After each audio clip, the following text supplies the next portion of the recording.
Hello, everybody. Welcome back to the Team Gap League. I am Crewman 44. I'm joined tonight by Soviet Snipes, and we are bringing you some Saturday afternoon / early evening League of Legends action. A little bit unusual here for the Team Gap League Soviet. For being completely straight with you all, these games are pre-recorded. They were played a little bit earlier on during the week, but should not stop us from enjoying some League of Legends action here. Soviet, you excited for these games? I am, yeah. I like games, and these are games. That's why we're all here, right? We got best of 3 between Team Blue and Team Aqua up first. Soviet, do you have any thoughts on either one of these teams or on the matchup between the two of them? I don't. No thoughts in particular. No. I think these are. I don't know if these are. I don't really know anything about these teams, to be honest with you. Okay, well, that's perfectly fine, Soviet, because I think we may learn a little something about them very soon. So, I think the plan, guys, is since we already have the action is just waiting for us. So, I think the plan for me and Soviet here is just going to jump right in there. We're just going to jump in, and we're going to get started. So, yeah, hope everybody's ready.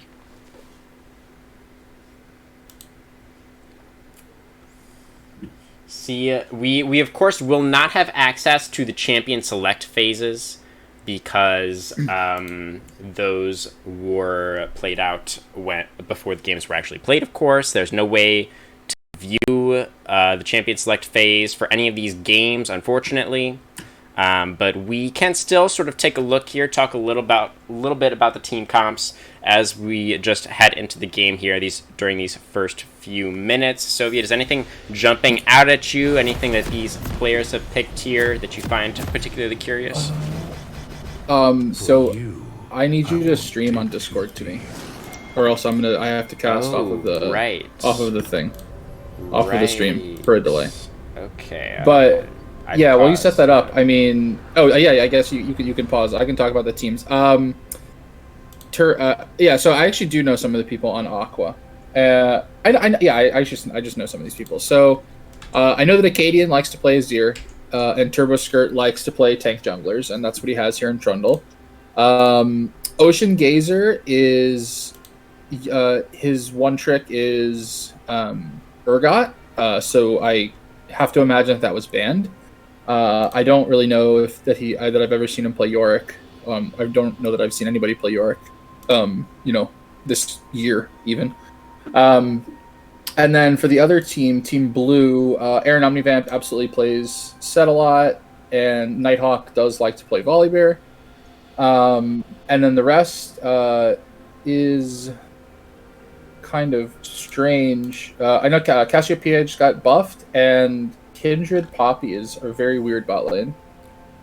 And I don't know why you would ever opt into that, but here we are. And I have this stream, and I can watch this. I'm ready. Okay, all right. Yeah, that Kindred Poppy is a funky one, man. I don't really know what to make of that, to be totally honest. So, yeah, we will see what that ends up looking like here. It is Conqueror as well on the Kindred, which I'm not a huge fan of. It kind of takes a long time to get those stacks up on any ranged champion. I mean, Kindred does have kind of an auto reset there with the Q, but it looks like we might find some early action here. Young Shax's going to get caught out on the Tri-Brush, forced to burn the Flash very early on here on Shax's Poppy. So, I believe, if I'm not mistaken here, and forgive me if you mentioned this already, but Poppy is Shax's most played, is it not? I have no idea. I'm fairly certain. I don't know who Young Shax is. That Young Shax plays a whole lot of Poppy, if I remember those OPGGs correctly. So, Show me something. Yeah, I don't want to rule out the possibility that this Poppy support could do some nasty things here in this one. Yeah, I have seen some pros on stream play a Poppy support before. Like I watch out for him fairly regularly, and he's played it a while ago now, but has played it. All right. So it's not like completely unheard of. You there know? are not very many. She's an engaged tank, so right. Yeah, that's true. So, yeah, I mean, it's like how I mean, like there's really like I mean, there's just sort of there's a floor as to how bad you can be if you're an engaged tank playing support. Okay, all right. I hear your argument there. I got you. Yeah, definitely interesting. We'll be very curious to see how that plays out. Yeah, I feel like there's... the Kindred is definitely weird. Yeah. In general, I'm not a huge fan of Kindred in the ADC position. Of course, it can work. I've seen it work before, but it's not as good as Kindred jungle. It's just not. Yeah. But yeah, I'm not even a fan of Kindred jungle, to be honest with you.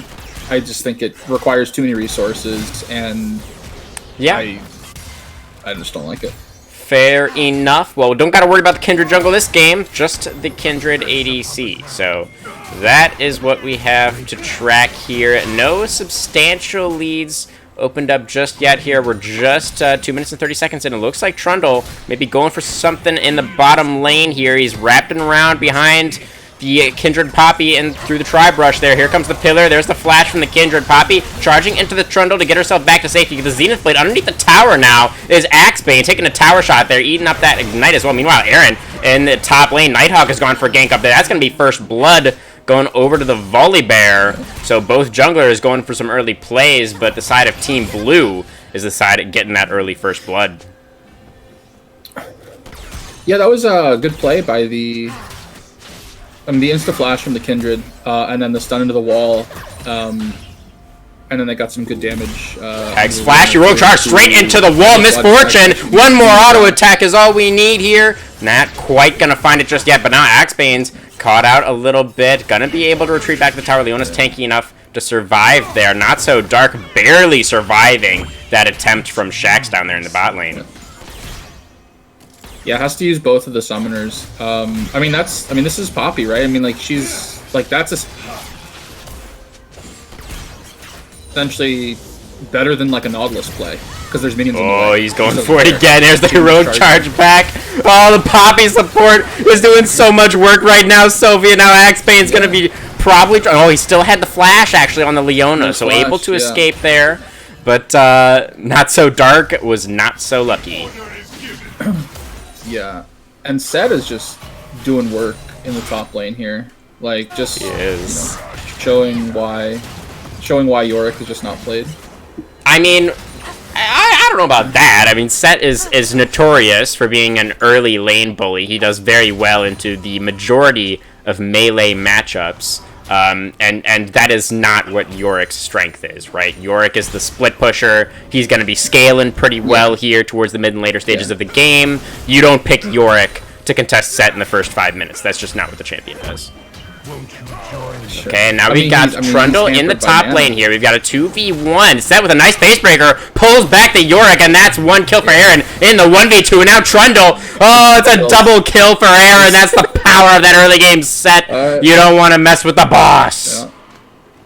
God, and it's going to get the TP out of... So now Cass just gets to shove this, and... wow. Yeah, I mean, it's really good play by Blue. Yeah, that's Aaron with the 1v2 outplay up in top side. Forces out the teleport from Acadian. Should we call him something besides Acadian? I feel weird calling him Acadian because there's actually the player named Acadian, you know, like in the pro scene. I guess we'll just call him Acadian because I don't know what else to call him. But he used the teleport. Okay, we've got another fight breaking out here. That's the grounding onto the Leona. One more eat from the Cassio. Able to pick up that kill. The last Twin Fang is enough there. That's going to be 5-1 already here is the kill count. Only in the first 5 minutes of the game here still, Soviet. Yeah, this is kind of going really, really poorly for Aqua. I just don't I don't think that they probably expected the Poppy. I mean, the Poppy has set up a lot of these, I mean, like 2 of these kills. And then, the kill's top is just... One is just a gank, and then the other... I don't really know if you can really expect to kill a Set, even with a Trundle Yorick gank. I don't know. Forces out that Emperor's Divide from the Azir there. Nice little look from Nighthawk. He seems like he's been doing a lot so far. He's tied in CS right now with Turbo Skirt on the Trundle. But it seems like Volibear's been getting off a lot more of these gank angles. Something that Volibear is, of course, very good at. Yeah. He doesn't even have the ultimate available yet. Yeah. I mean, Turbo Skirt's level 4, also. Yeah, good Trundle. Point. That's a level advantage for the Team Exiles jungler.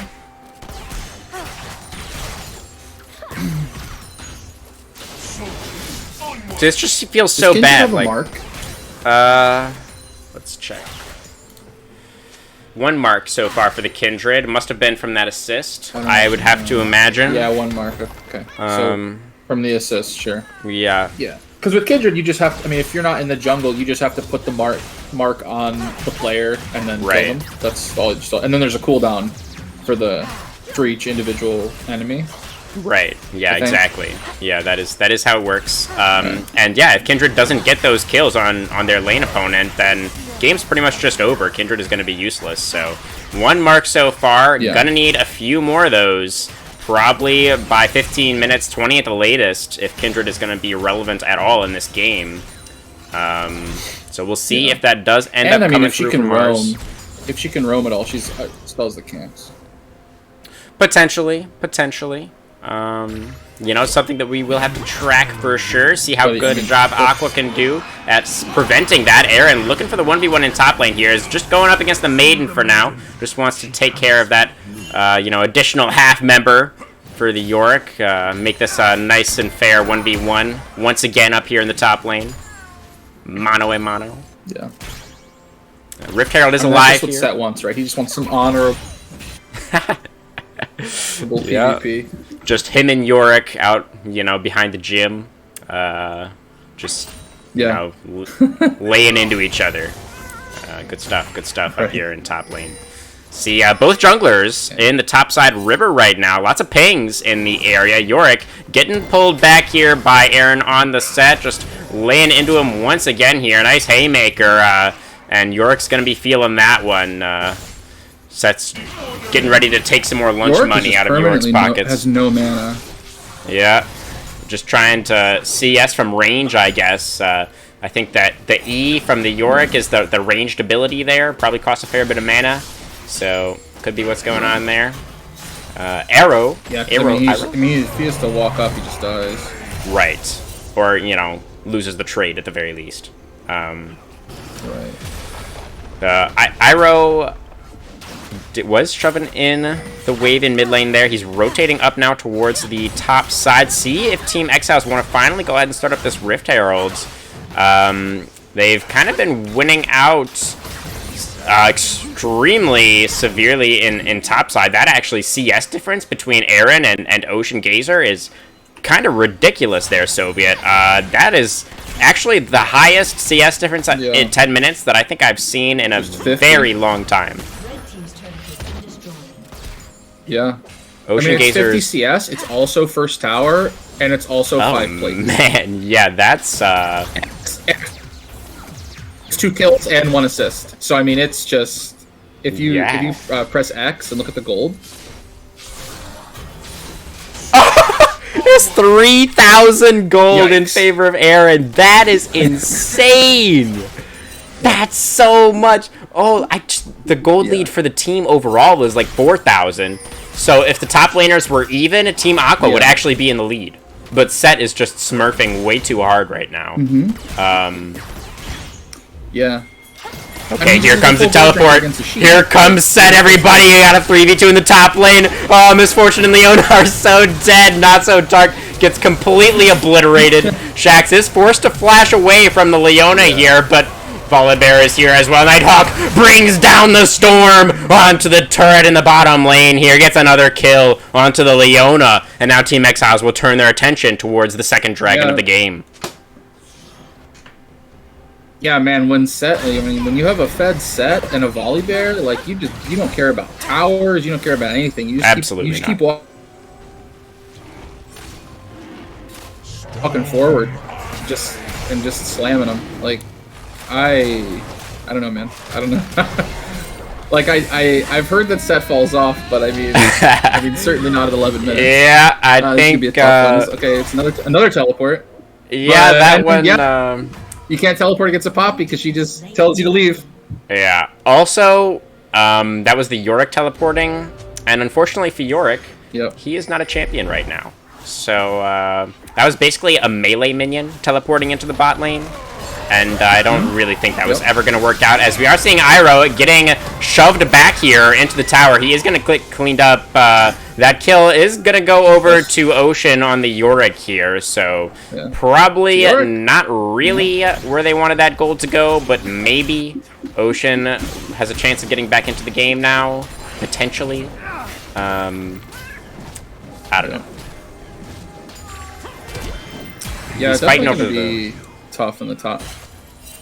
Fighting over the Krugs. Yeah, he's trying to get some Krugs for himself now as well, but Aaron's not having it. He's gonna take care of those rocks, no problem. Exicadian still pushing in mid lane here. You see here, Aaron has rotated back once again. Exicadian pushed mid lane a little bit too far, and he will pay for that sin with his life. He's no ult. He's just dead. Yeah. Just dead.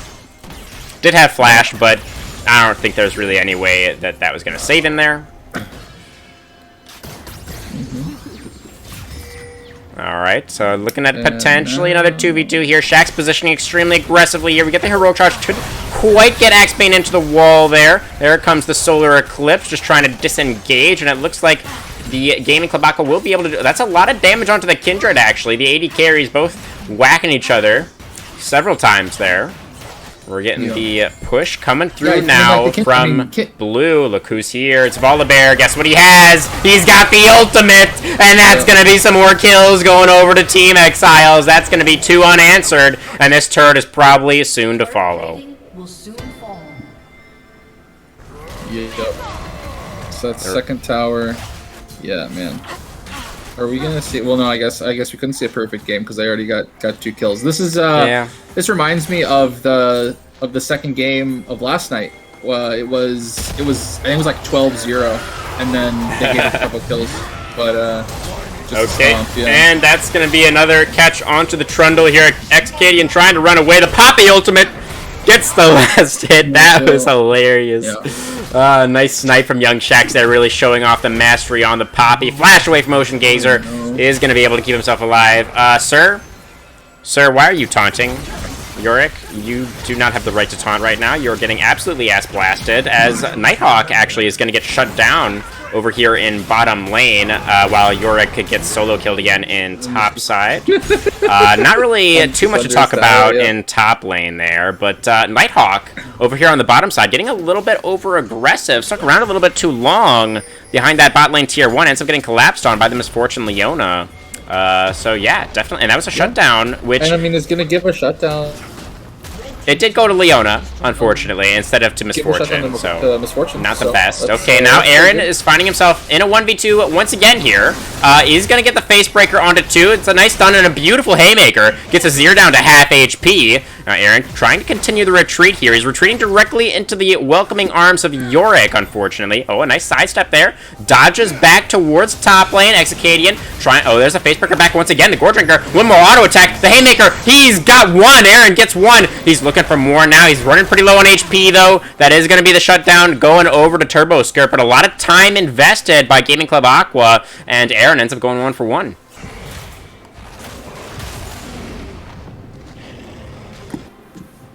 Yeah, I mean, they've shut down the set and the Volibear in the last 2 or 3 minutes, so it's possible that they could come back, but... I mean, they're still looking at 15 minutes?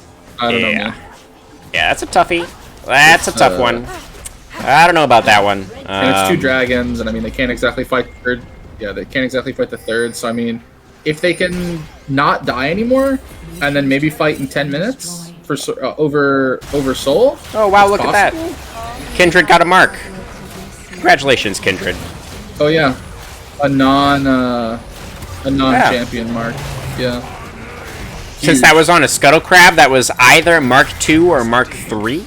Not quite sure which, as Ocean is going to be able to take down this top lane tier 1. I'm pretty sure it was Mark 2.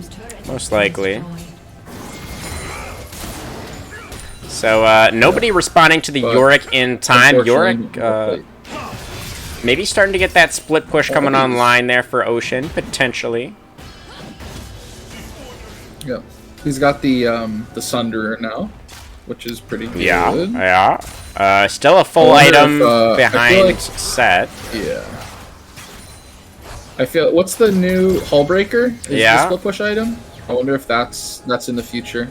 Could be good. Could be good. Although I don't think you can ever. Like I mean, it's gonna be okay. Heroic charge in for Shax. We have the teleport coming down behind as well from Zed. There's the Stormbringer. Volibear diving in. Axebane is separated from the rest of his team. He's flashing away now, staying alive. No casualties just yet in this one. It looks like Team Exiles are satisfied with blowing some cooldowns. They're just gonna turn back towards the dragon. This will be Cloud Soul Point if Exiles are able to secure it, and they are.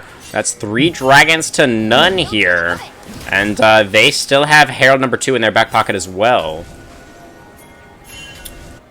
Yeah, and I mean this is just gonna be the second tower here mid lane, I think.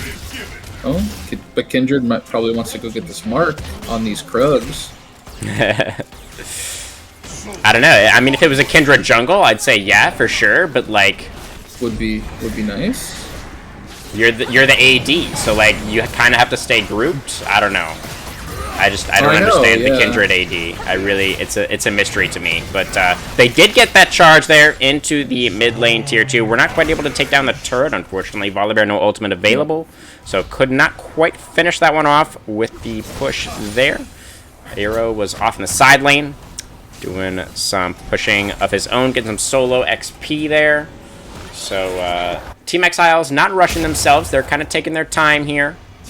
And Set's just going to rotate back up towards top side and catch that wave. Yep. That's such a big wave. I mean, Set does the do Yorick's minions count as CS anymore? I'm pretty sure, yeah. Do you know? I think they do. So I mean, that could be why he has such a massive CS lead. Yeah, I mean it's kind of Yorick minions over and over and over again. It hasn't really changed much since we noticed earlier when it was like 50 at like 5 minutes or something. Yeah.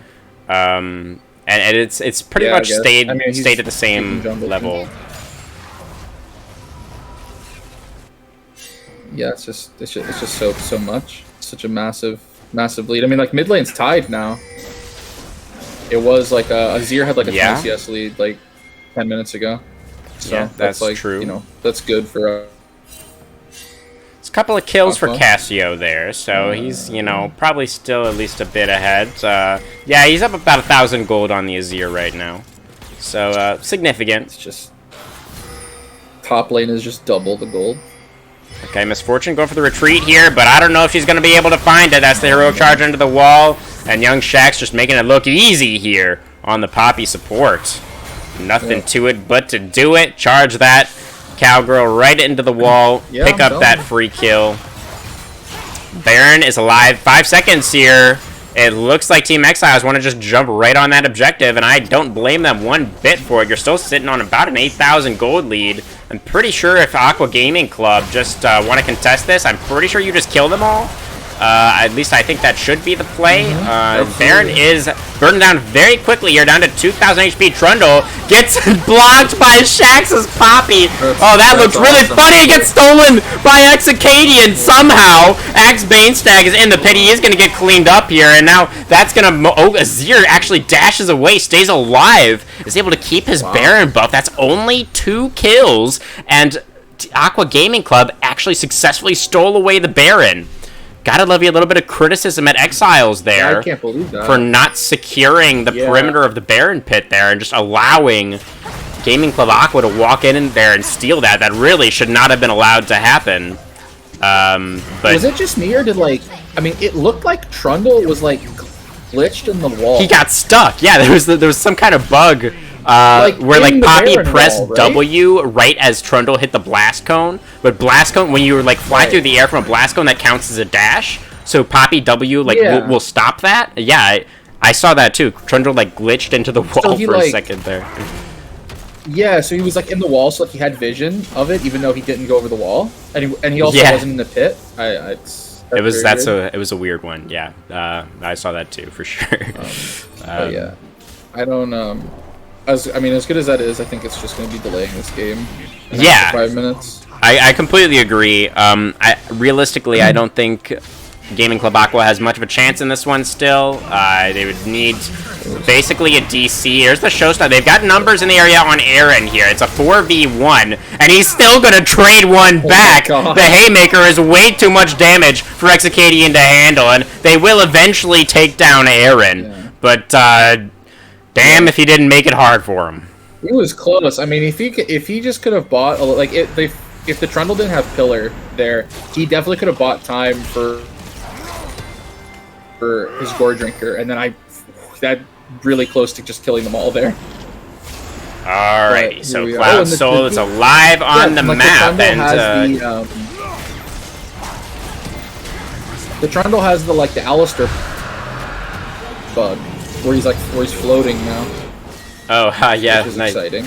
Yeah, I've seen that bug on Caitlyn too sometimes. Yeah.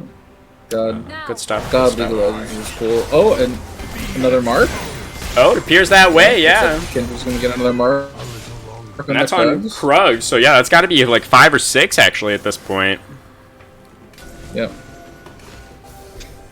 Oh, Ocean. Oh, you don't have vision there, Ocean. Oh, he actually lives, though. There's the Solar Flare. He's gonna lock up Shax's Poppy. There's a bullet time over the top. Good damage. There's the Kindred ult forced out. Lamb's Respite buying some time. Bear, Sky Splitter jumping in. That's a kill onto the Leona. Now Nighthawk is forced to retreat here. Actually, will get the kill there once again. That's 3 members of Gaming Club Aqua that have fallen, and 3 members of Team Exiles that have fallen as well. Misfortune still alive here. It's Aaron and Iroh trying to chase down these last couple of Aqua members. They will not be able to. A 3-for-3 fight in the topside jungle. Honestly, another one that went way better than I think Gaming Club Aqua had any right to expect it to go. Yeah. And I don't really know. I don't know what is happening. Like, they're just, I guess they're just trying to, engaging onto the, the one of the 2 tankiest members, and then they're in a bad spot, and then they just get Leona'd. I guess that's what's happening. Like, yeah. I so badly, I just want to be like, oh, it's just like if you just had a normal 80 carry, these fights would just be over. But I don't think it's, like, the Kendra's not doing anything wrong.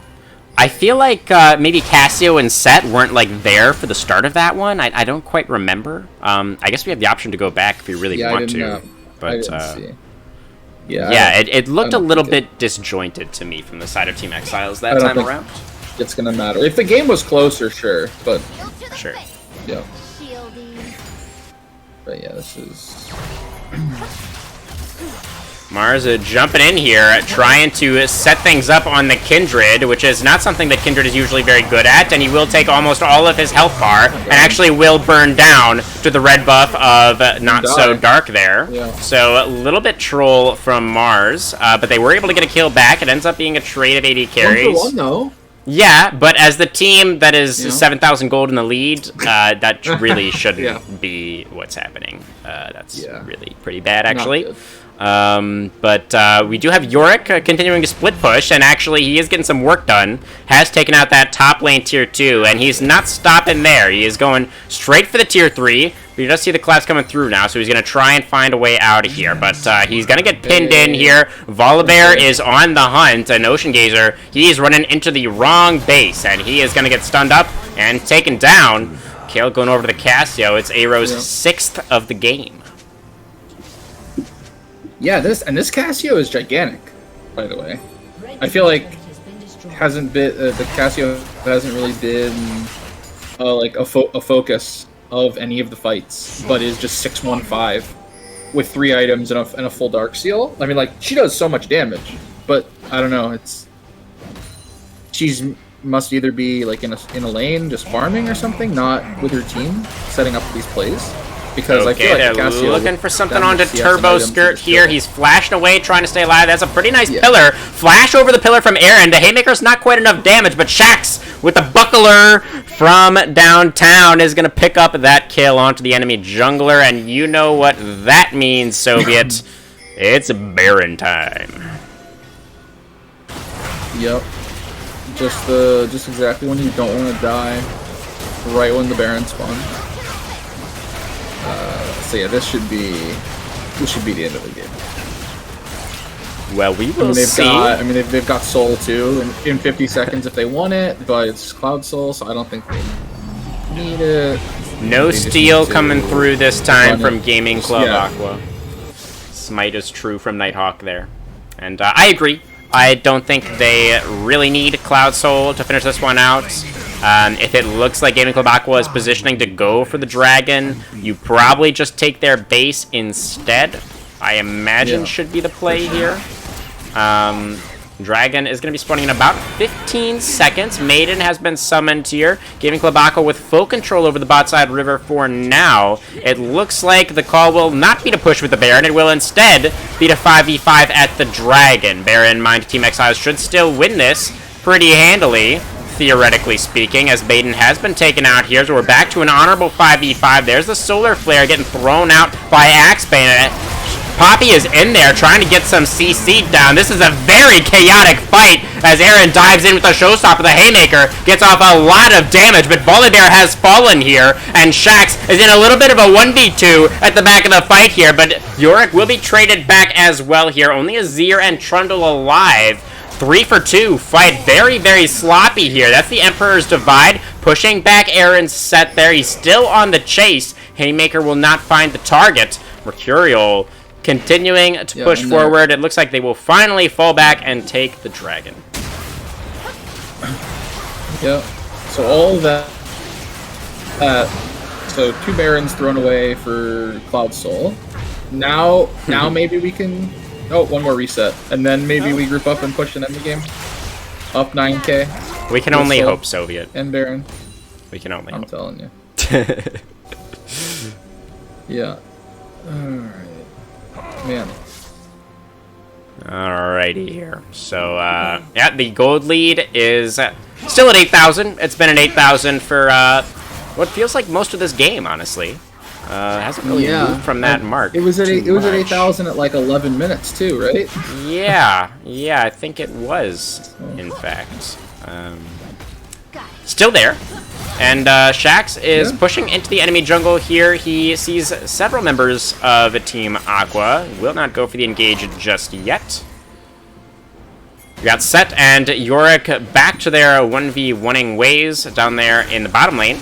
And Set's going to be targeting that bottom lane tier 2 for now. The difference between the top laners in isolation has shrunk fairly significantly, actually, as Young Shax's getting engaged on a little bit here. Actually gets caught out and popped the CC from the Leona and the damage from the MF. Able to get the job done there. There's a nice Solar Flare onto the Castio, but not before Leona gets dropped. And now the Sky Splitter does not get Volibear over the wall, and he actually will get claimed the Showstopper. Aaron does end up exactly where he wants to be. Ends up getting himself a triple kill on the set. And looks like Aaron, our set and savior, will finally bring us to the end of this first game, Soviet. Yeah, finally. I've been waiting for... It's 30 minutes. I've been waiting for like 10 minutes for this one to be over. A 30-minute shellacking of Team Aqua. Yeah. Yeah, Team Aqua, they never really and there we go, had a chance in this one, or at least it never felt like they did. There were a couple of fights that I will say looked pretty bad from the side of Team Exiles, especially when you take that gold lead into account, but ultimately, the gold lead, it never really shifted from that 8,000 lead that Team Exiles did possess. So, you know, it wasn't necessarily pretty, which is good. But they did hold on for the entirety of the game. So, yeah, I mean, you know, like if you're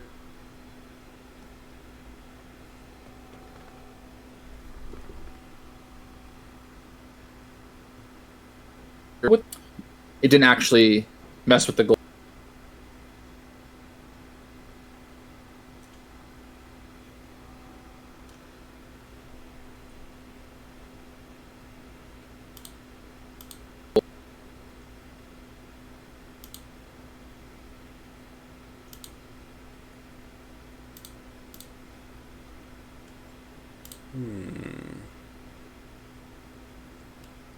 Interesting.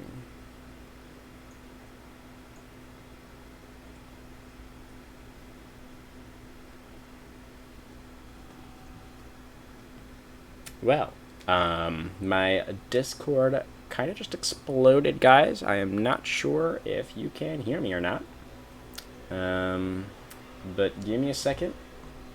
Gotta restart Discord. Don't know what happened.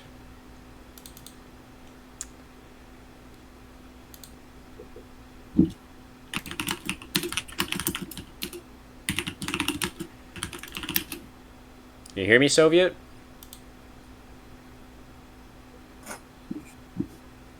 Yes. Are we back? You're in Discord again. Okay, right. We're back. Yeah, my Discord kind of exploded for a second there, so that was fun. I'm getting the games now, so I can watch them myself. So you don't have to stream to me anymore. Okay, that should help. That should help. Because it was extremely laggy. Me watching through Discord. Yes. Actually, I did get a lot of that lag coming through as well. So I think that will work a lot better if you do have access to those. Although it was a bit annoying, actually, to try and get all that worked out. You have to, like, go into your replay files, like, on your computer and actually, like, manually replace the individual, like, your replays with, like, the replays of the games we're casting. So it probably is going to take you, like, at least 5 or 10 minutes or something. Oh, okay. Yeah. Let me see about that. Yeah, I don't really know if there's, like, a better way to do this or not. But yeah.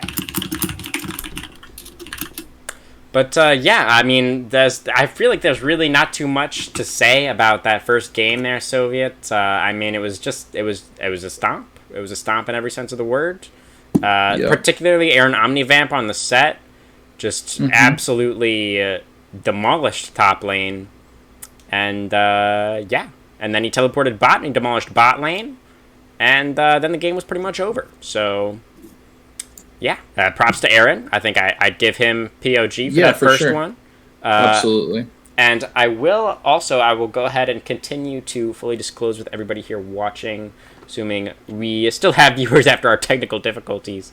The second game here for in this best of 3 between Team Exiles and Team Aqua actually was cut short. So halfway through this second game, I've been informed, one of the teams was forced to forfeit, and the game did end at that point. So that is just something to be ready for.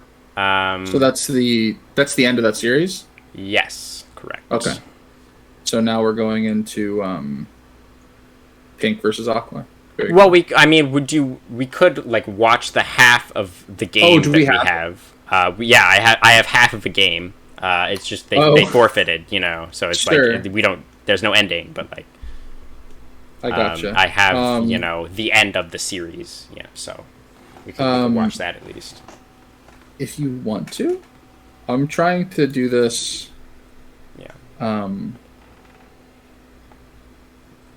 Did you find? I have the game now. Yeah, I'm going through the instructions now as quickly as I can.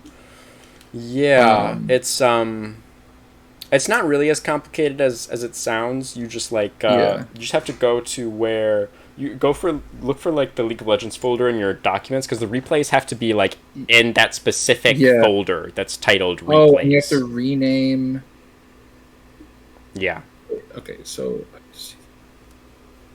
You have to find your replays and then basically replace them with the other files in the replay folder.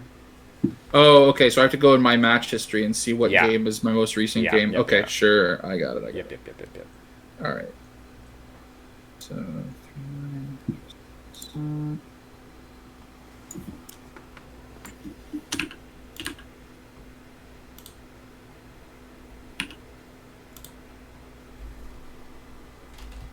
Probably should have thought about this before. I didn't think about it mattering that it was a replay until 5 minutes before we were starting. Start.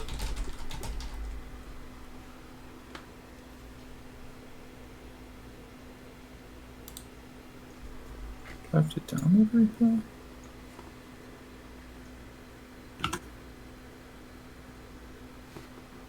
All right, and then rename.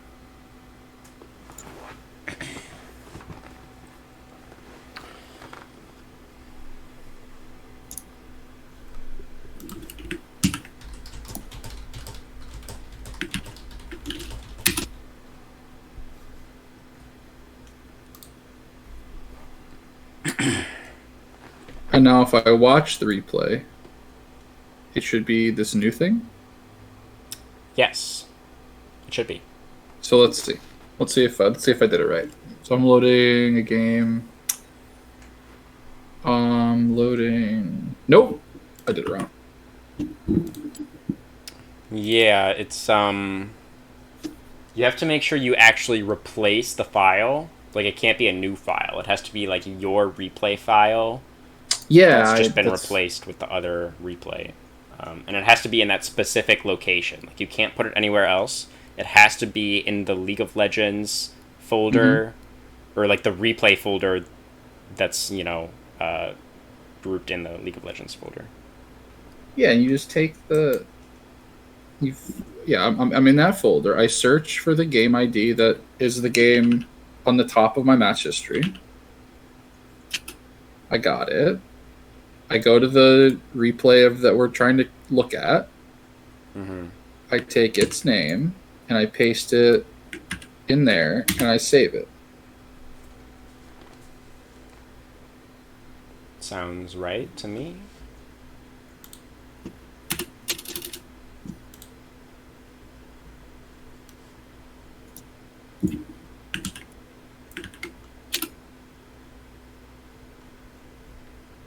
And then how do I view it? Like, do I just go back into my League client and click play? Yeah. You just go to your own match history.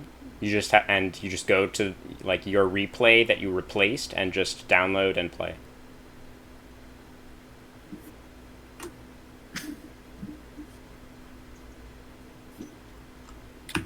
Oh, I have to download it again. That's so strange. Mm-hmm.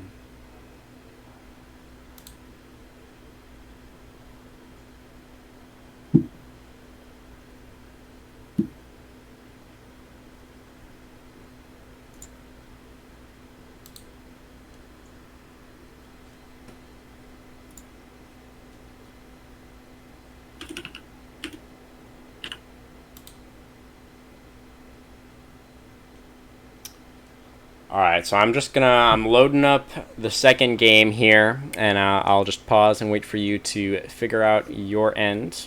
But I can just kind of, prime us here. We can take a look at what is different for game number 2. Nighthawk is on the Volibear once again.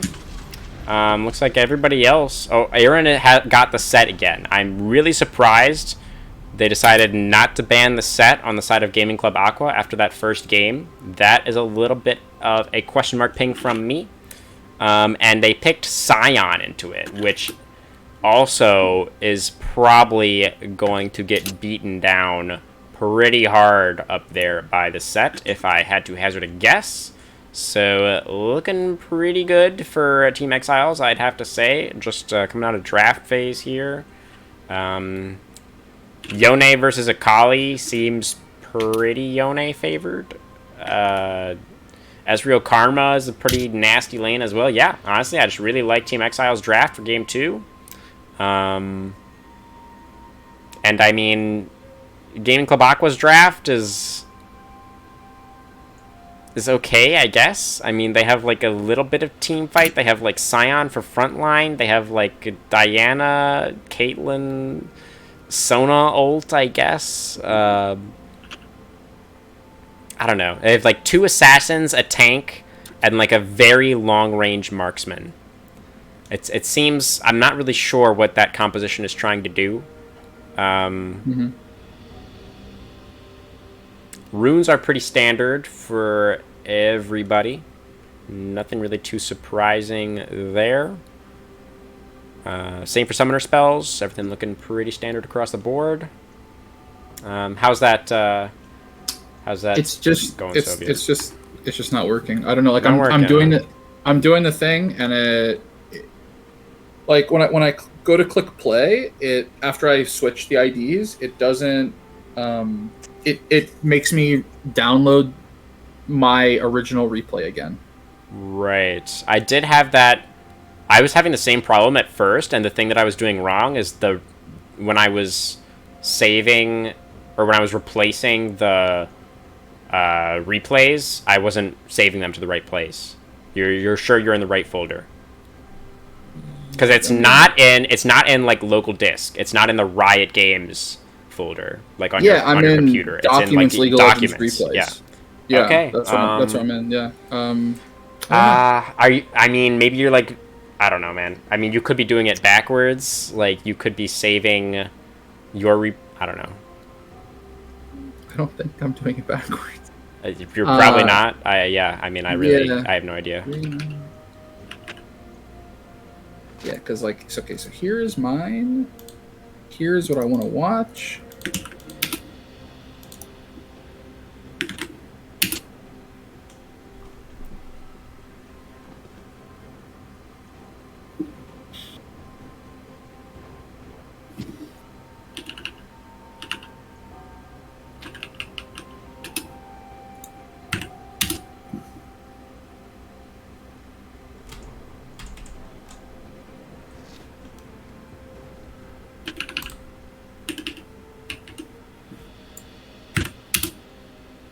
All right, I'm gonna try it one more time.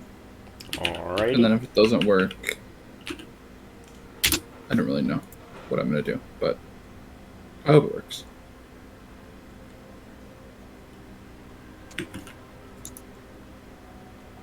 And again, I'm not moving any files, right? I'm just simply renaming stuff. Well, you do have to replace the file of your original replay. So there should be like a step where you've renamed renamed the new replay, the one that you've downloaded of like this game, right? And then you drag that into your League of Legends replays files, and it should prompt you like, oh, this file, like a file with the same name already exists, you want to replace it, and then you say yes, and then that's when you have the new replay. So I want to move and replace. Yeah. Okay, that was the step I wasn't doing. So now, if I click play,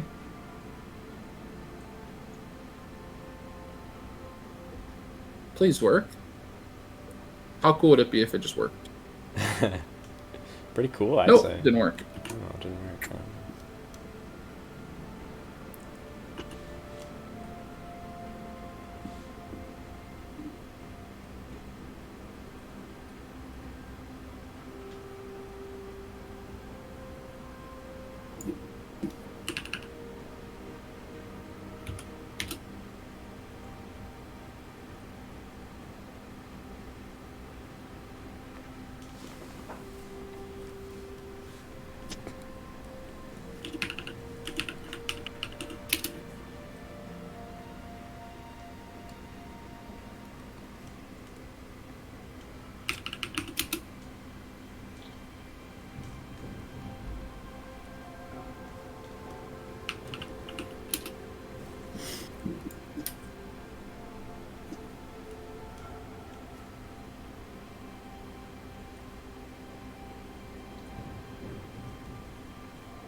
Create a shortcut application.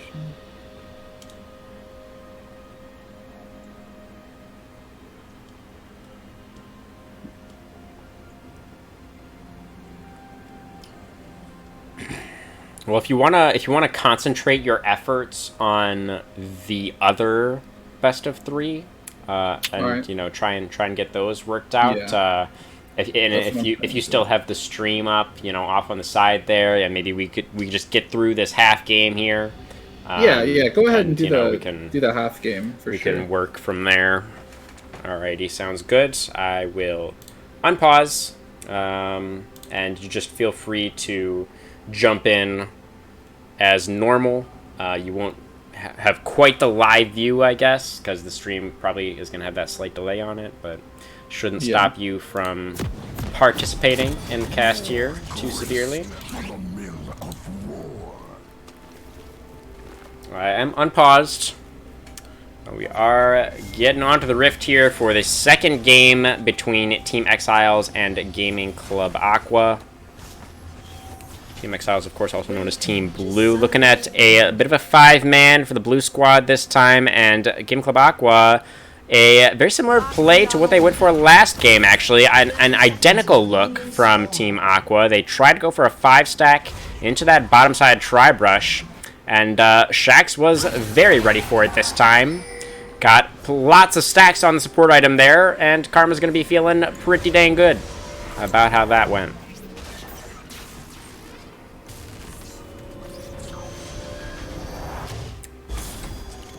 Let's see here. Looks like it's probably going to be a bottom side start for both junglers. If Nighthawk can once again get up into that top lane and get Aaron ahead again here, that seems like a very straightforward win condition for the blue team.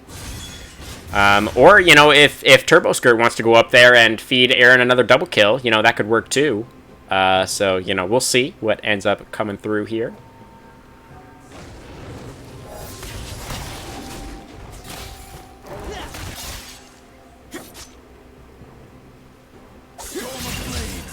Volibear is a stronger early ganker than the Diana. They farm at relatively comparable rates. That's a nice early face breaker from Aaron.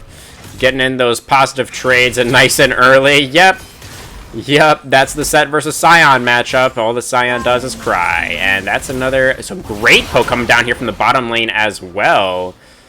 Oh, man, I can see why Gaming Club Aqua just decided to AFK halfway through this one, because they are already getting blasted 2 minutes in. There comes Shax. He's looking for more. There comes the exhaust. There's the flash out of Not So Dark already here, and he's down to less than 200 HP. Whew.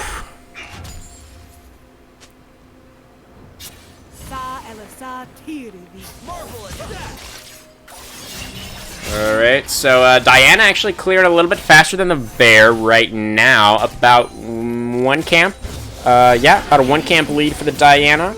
Potentially going to make her way up to top lane first. We shall see.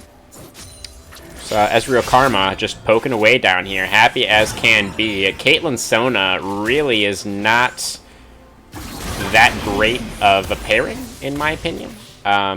I don't know if you got any hot takes on Caitlyn Sona there, Soviet, but it seems like the lane has Sona in it, right? Yes, so it does. Probably not great. Yeah, pretty fair overall these days, I would say. What the bans are? I don't know what the bans we are, have no way of knowing.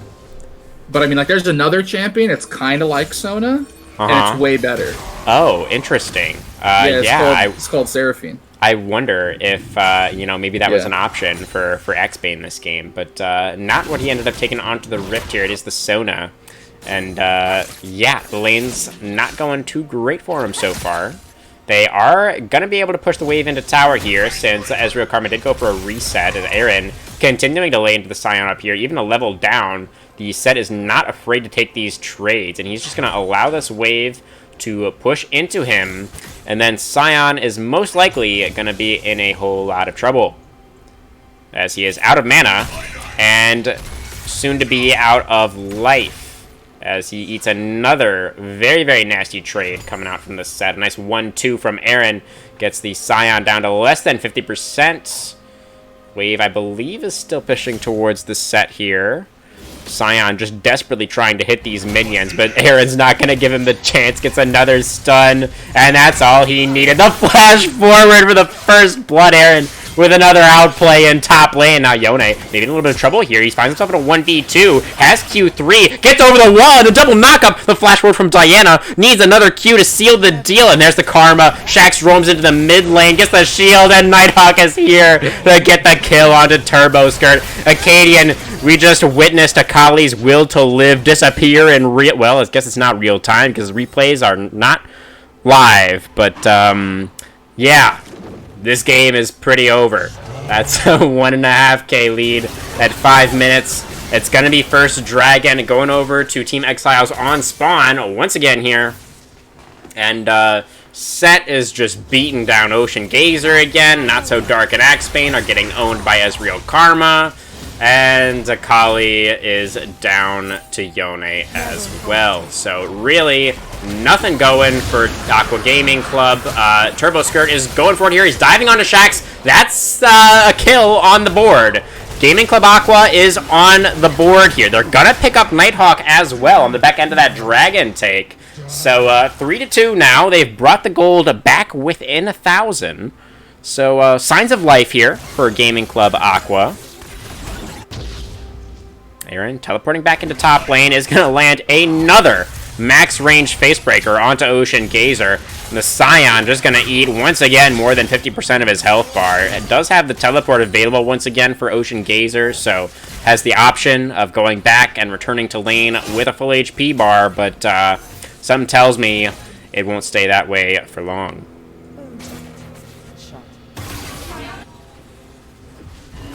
Aaron does not care, just eats 2 tower shots for free, trying to get some more damage onto the Scion underneath this tower. As Exicadian is down a level to the Yone now, still trading aggressively though, gotta be careful. If Yone decides to go for that ultimate and connects it, I'm pretty sure that's just a dead Akali. Oh, Mercurial steps onto a trap underneath tower. Mercurial actually down to 1 auto attack here. Not So Dark doesn't have the flash available, so can't go for anything cheeky here. But Mercurial almost getting chopped down there in bottom lane.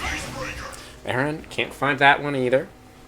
He's on a bit of a cold streak on these Facebreakers now. I think he's missed a couple in a row. Very unlike Aaron here. Usually he hits those. Okay, Volibear moving towards topside right now. We have Herald is going to be spawning in less than a minute here. And they're looking to get a kill onto Ocean Gazer before that one does end up hitting the Rift. Sign Ultimate is available, but he's surrounded. He's going to get stunned up here. There's the Facebreaker pulling him back. And easy as you like. This one's going to go over to Nighthawk. And, yeah, we're looking at Set once again opening up a significant CS lead. It's going to be about 20 CS. Not as crazy as last game, but that's... looks like it's Aaron's game to lose, is pretty much what I'm getting here. Oh, and there's the DC, I think. Was that the end of the game? Oh, it looks like the game still continues for a while, actually. I figured it out. Oh, you figured it out? Lovely. I figured it out. There's the heal getting burned from Caitlyn to keep his support alive. We'll be able to do so for now. And he has his jungler down here in the bottom lane, so it's looking at a 1v2. Oh, but here's Set. Oh, no, it's Yone, actually. It's Arrow teleporting into the play, and now Turbo Skirt is trying to get out. The Yone ultimate completely whiffs. Does not connect that onto anybody, but still is able to pick up the kill onto Sona, because Yone is an extremely silly champion that does some extremely silly things. And now, meanwhile, Ocean Gazer has teleported into the bottom lane and actually managed to pick himself up a double kill, taking out both Yone and Ezreal, who were overextended looking for those kills onto the Sona and Diana. And Soviet, you're here? You figured it out? Well, I did one of the games for the Aqua Pink series. Okay. So I have that. So now I just should be able to do the exact same thing again, and I will have both games. Presumably, yes. Yeah. This game is actually pretty even right now. Game number 2 is anyways.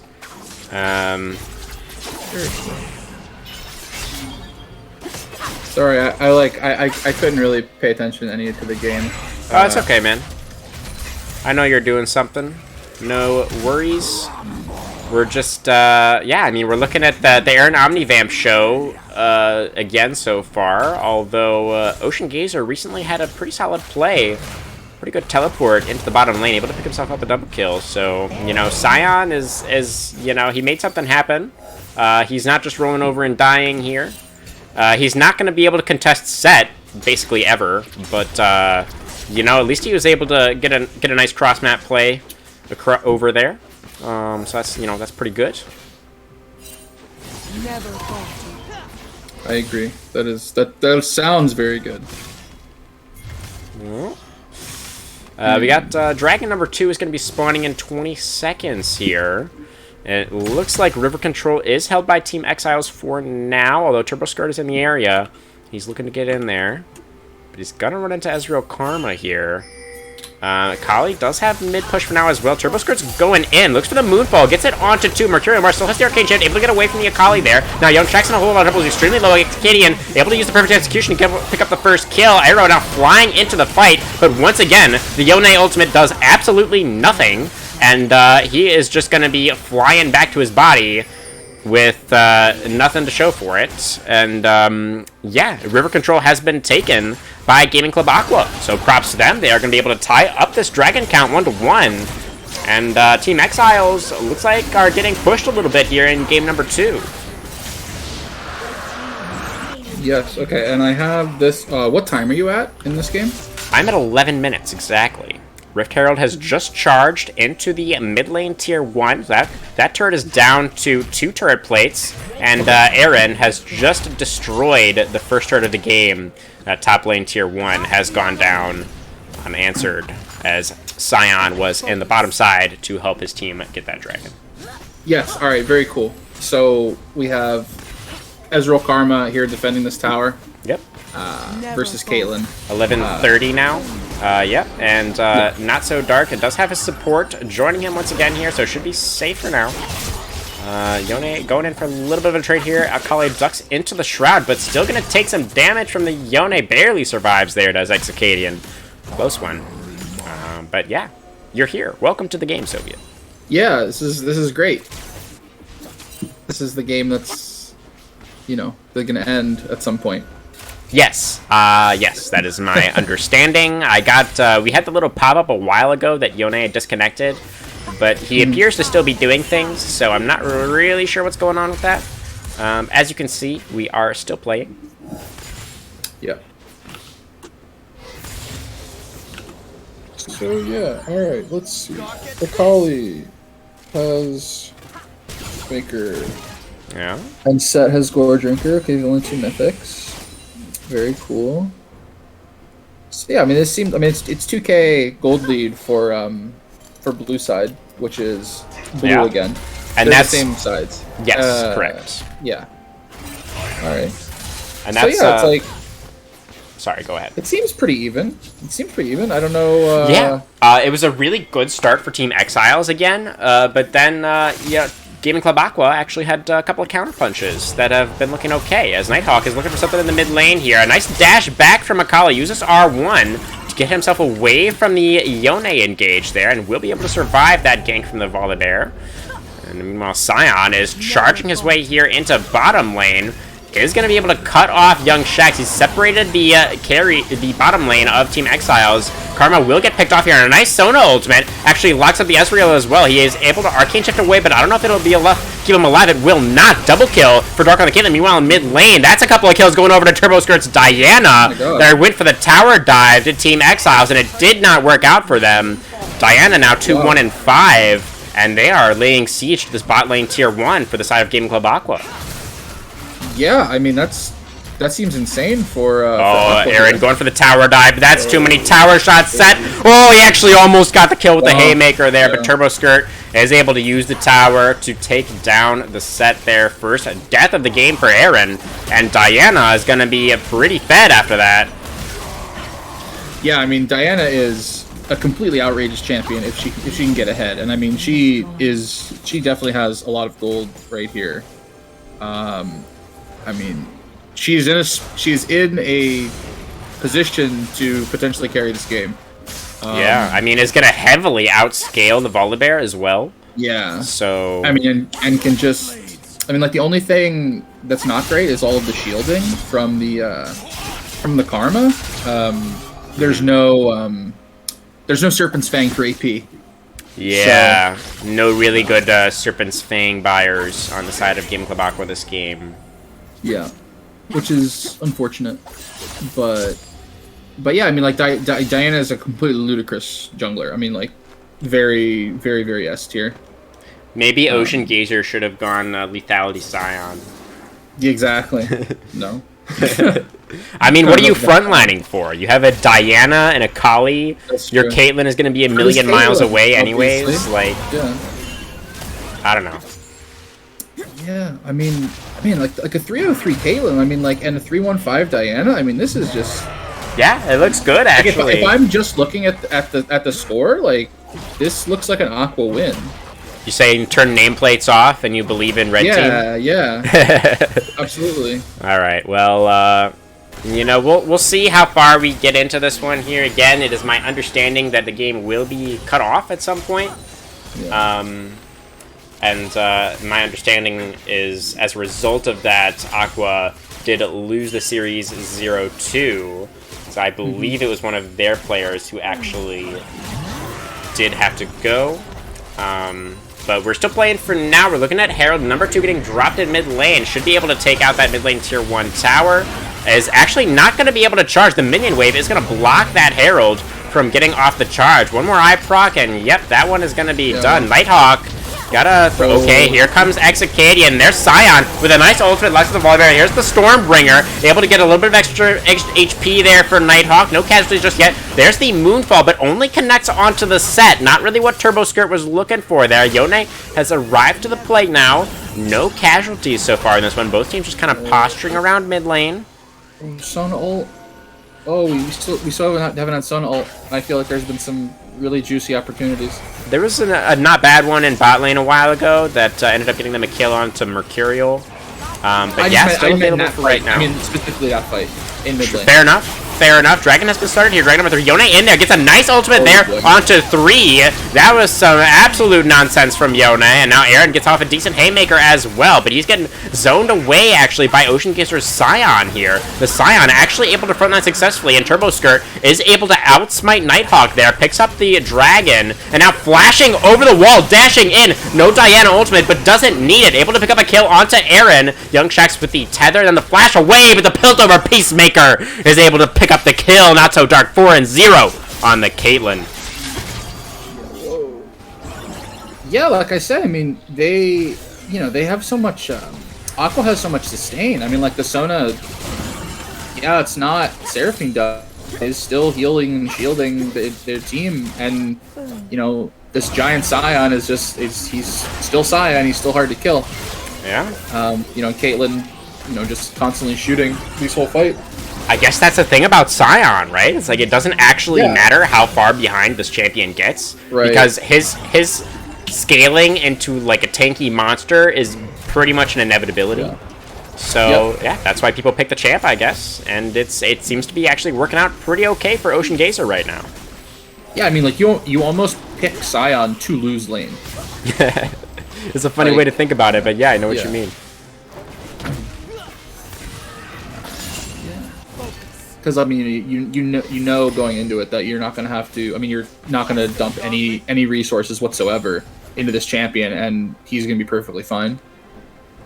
Exactly right. Which is cool. But yeah. All right. So Diana has 2 items and Sork shoes, doing good damage here. I feel like Akali has really... She's sitting on a lot of gold? Not really. Akali has just been on this Riftmaker only for so long. Yeah. Does have the stopwatch as well, which can be a very useful item, especially for a champion like Akali. And we're looking at potentially a 2v1 in top lane. They're just trying to push Scion off the tower, though. They will successfully do so. I think the big story here is this. I mean, this Ezreal. Like, this Ezreal does nothing. Yeah, this Ezreal is on Sheen and Hearthbound Axe and Tyr. Like, that's not anything. Look at that True Shot Barrage actually healed Turbo Skirt. I think he actually gained HP when that ability hit him. So that's an interesting one. Mars not having the best game here so far. Yeah, and even like 404 Caitlyn, I feel like just where are the items? I feel like you have a second item here. I feel like when I have 4 kills, I'm more than 1 item, but I don't know. Yeah, that was a nice little dodge. Yeah, and I mean Scion definitely can't can't do anything resembling killing a champion himself. Well, if he went lethality, then he could. That's true. That's true. But in this current iteration of Scion, I agree. Yes, his kill threat is basically non-existent. Oh yeah, we will see. Caitlyn is working on that cull. Only 16 stacks left on the cull. So once she is able to complete that one, I would certainly expect another item to be coming through. Yeah, I guess that's where a lot of her gold went. Like, I mean, 450 just sort of thrown away into this cull. Which Tier 2 boots as well. Strange buy. Why would you buy cull as when you're ahead? Because like it's not like she died really early in lane. That's very weird. And it's hard to farm against Ezreal Karma too, assuming you're continuing to lane against them. Like I know Caitlyn has long range, but still. It's a nice dodge by Sona. Yeah, nice little sidestep there. Not that it, things that exist but do not matter. Sure. The zero damage Ezreal ultimate. Yeah. It's all about aesthetics, really. Right. Yeah. So, you know, that's all League of Legends. Proving to them that you can. Yeah. Okay, Yone dashes into the Scion queue. That was not aesthetically pleasing at all. Ouch, my eyes. And he doesn't get to dodge that one either. But he does get the knock-up. And Scion's pretty tanky. That is true, yeah. Doesn't have a lot of armor. Like, if he had, I mean, if he had, instead of this Giant's Belt, a Bramble, I mean, he could potentially be killing this Yone. Possibly, yeah. If Yone continues to dash into his queues, then I think that it could definitely happen. Dragon number 4 is going to be live in 15 seconds here. Would be Ocean Soul Point for Gaming Club Aqua if they're able to pick this one up. So they are going to be pushing for this pretty heavily. They do have position in the river right now. Volibear is nowhere to be found. Yeah. Something good that, like, to be said about this game, like, there weren't any objectives up, and there weren't any fights. Like, the two teams were playing you know, the in-between time between objectives, like, actually properly. They weren't just, you know, running into their jungle and getting like 3v1 killed. Sure, yeah. Like, we actually had a surprising lack of hinting. Yeah, for several minutes there, which was exciting. Like, that's good. You know, I agree. Yeah, it was great. Like, you know, good League of Legends is boring for a lot of the game. Like a well played game of League of Legends is like has a lot of boring parts to it.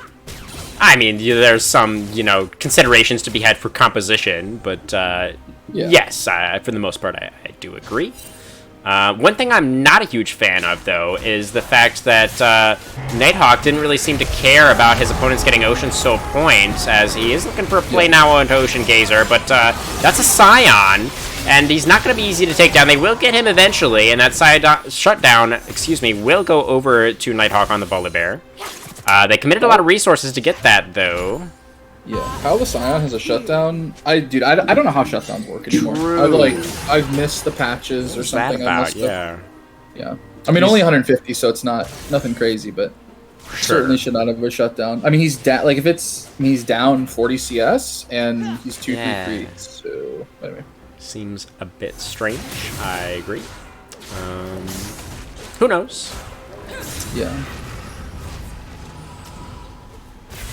But here we go. Sorry, it's so. I mean, I think we're gonna have another lull state / the game might end randomly at some point. Yes, exactly right there, Soviet. We are looking at some rotations up towards the top side now for just about everybody. Oh, Caitlyn.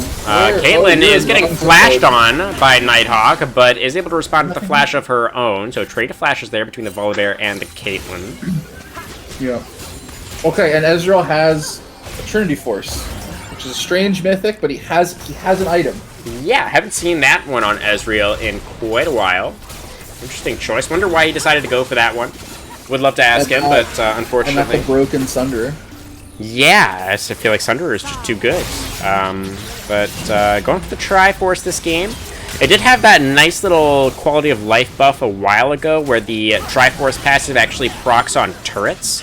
So if you expect to be pushing, you know, you have that additional little bonus going for you, that little ability. Yeah. But he's just kind of trying to defend his own turret for now, as Gaming Club Aqua is pushing in mid lane relentlessly here. It's a little bit of an ARAM, honestly. It's a bit too relentless, if you ask me. As Diana's blue buff is available. They really do, and it looks like they will eventually be able to get it. That's 200 gold in Caitlyn's pocket. And Volibear's going in for some reason. He's diving right on top of Axeman. Oh, it's because Aaron has a nasty flank angle, and they've shut down Caitlyn. Yone into the back line is going to take down Sona as well. Now Exicadian did take out Karma, went for the tower dive, but is trying to escape from the Ezreal. Now Diana has been caught out. She is completely surrounded, nowhere to go. That is a lot of gold going over to the Yone, and that is going to be the gold lead right back in the hands of Team Exiles. They're about 1,000, and they're looking for Baron. And Baron, yeah. Yeah, I mean, that very well could be the fight where that makes everybody just DC and not want to play anymore. Let's see. I mean, it did take Team Exiles far too long to close out that previous one. So, like, if there actually was a commitment for Gaming Club Aqua where, like, somebody actually had something pressing going on and they were like, these guys aren't going to end the game for, like, 15 minutes, you know, maybe I understand. Because, like, it is feeling pretty... I mean, you're on Ocean Soul Point, though. Like, I really feel like Gaming Club Aqua still has very tangible win conditions. Oh, for sure. I think in this game, but I mean, if they win, they'd have to play a whole other game. That is true. Yeah, that's a great point. I did not think about that. But yeah, and oh man, oh god, do I hate rapid fire cannon?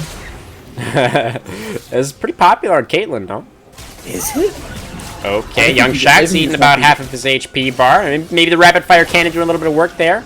Get that nice long-range auto off before you go for the caliber net. There's Diana getting pulled back by the facebreaker, and here's Sion going in. He's going to get a nice knock-up onto the tanky boys for Team Blue here, and there's Yone flying into the back line once again, getting some good damage down. Here's the showstopper. Aaron trying to get Ocean Gazer out of this fight. Sion has eventually been taken down, so has Caitlyn and Diana, and it looks like Team Exiles are coming out on top here. It's a nice Mystic shot over the wall. Mercurial Mars ends up picking himself up a double kill in this one.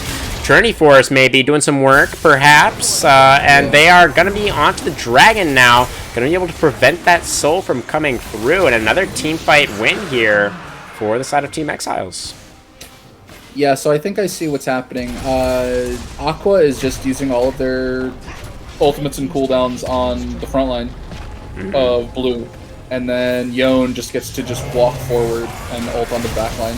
Yeah, I definitely agree. Them all.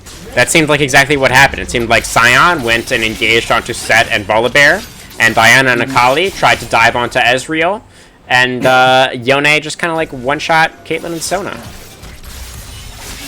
Yeah, I mean, like, you're never going to kill Set Volibear with a Mantra shield. Like, you're just not going to. It doesn't matter. I mean, if you Sion ult, like, it doesn't matter if you Sion ult them and then you have Diana them and then Sona them, they're still going to be alive. I mean, it's not a super tanky Volibear build. I think Nighthawk did get extremely low there, but yeah, I think the odds of taking down Set are very, very low. I think it's coming here. We lost our mid laner, cool if we FF. Yeah. I see. Well, a Gaming Club Aqua, I feel like they put up a decent fight here in the second game. They had a chance to win, for sure. For sure, yeah. No, I mean this one was very even. I mean, up until sort of the last two fights. I would say it was a very. I mean, it was even. I mean, maybe even in their favor, in Aqua's favor. Yeah, I mean, they were down gold. They just lost a couple of team fights back to back. So that wasn't looking like amazing for them, but they were still on Ocean Soul Point. They still had some decent team fighting with the Sion, the Diana. They had a chance. They could have won. Yeah, they had the Fed Diana and the Fed Caitlyn.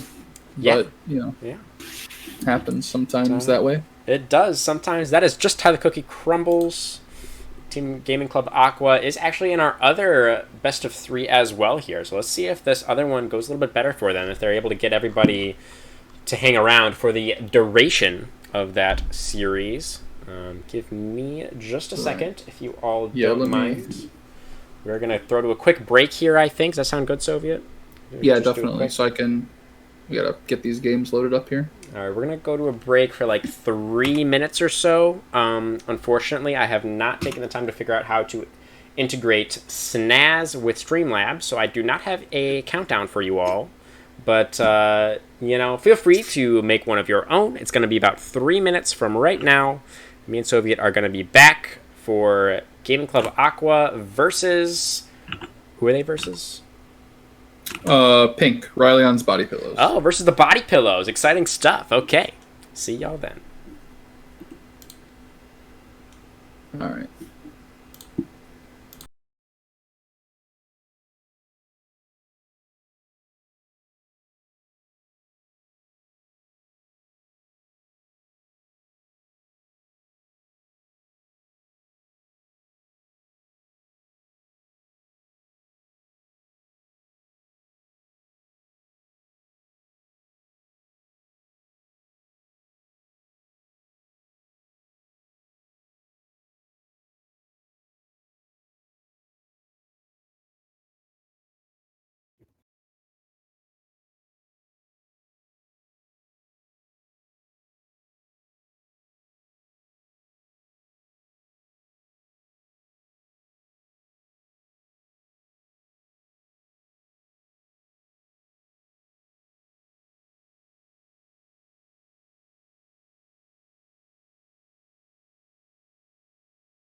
Hey, if you guys need any help, let me know.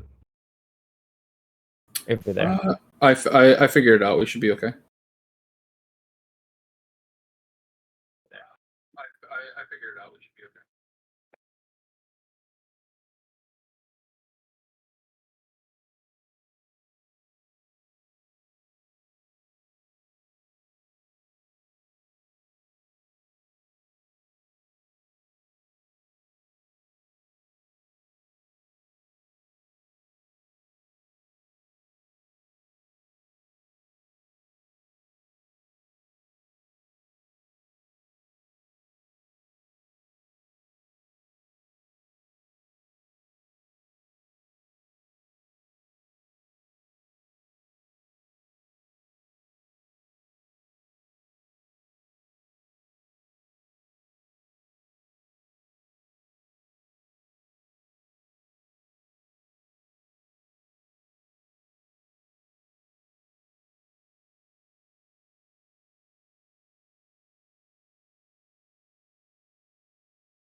Alrighty, guys. We are back here. Soviet, how's it going over there? You able to get those replays all sorted just yet? Yep. I should be all good to go. Sounds amazing. We'll take a second here, maybe discuss the squads here before we head into the game. I do think, as a little bit of a side note here, Soviet, there was a champion that you mentioned during the previous game that we were just watching that shares a lot of characteristics with Sona. You know the champion I'm talking about there, Soviet? I don't. Who is it? Well, it's Seraphine, and it actually is, according to op.gg, Axebane's most played. So I think the odds of that one getting banned very, very high. Yeah, sure. I'm going to go ahead and say that happened. That's I mean, like, that's you're damned if you do, damned if you don't. You know, it's like if you ban new Sona, you have to deal with old Sona. We will never know if old Sona would have gotten the job done. It will remain a mystery for all time, unfortunately. Yeah. And there's that rework coming, so that should be interesting. Oh yeah, for actual Sona. I don't know if that's like soon, but I think it's next patch. You're kidding.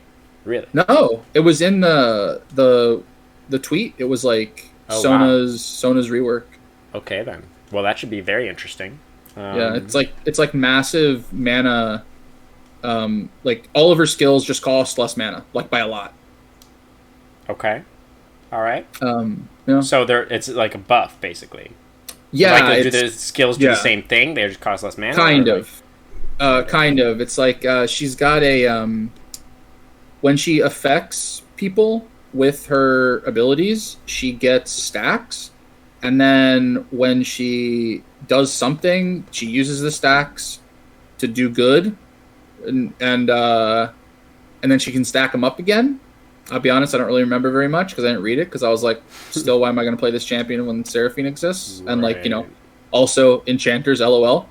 But yeah, I don't know.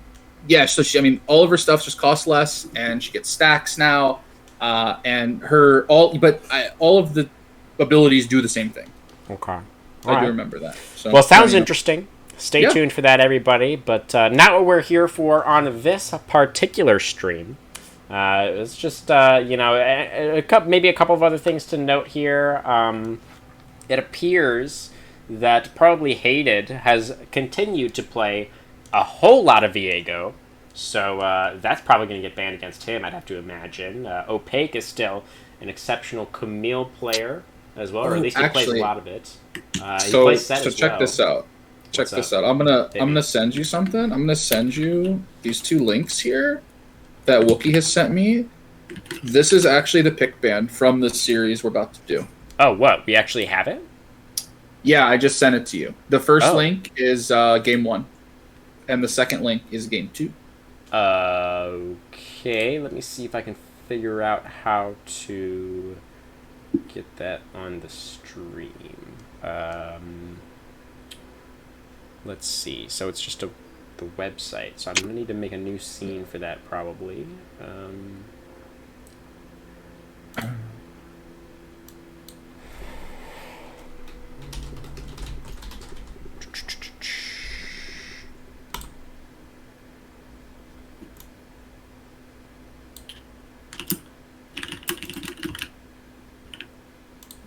Browser.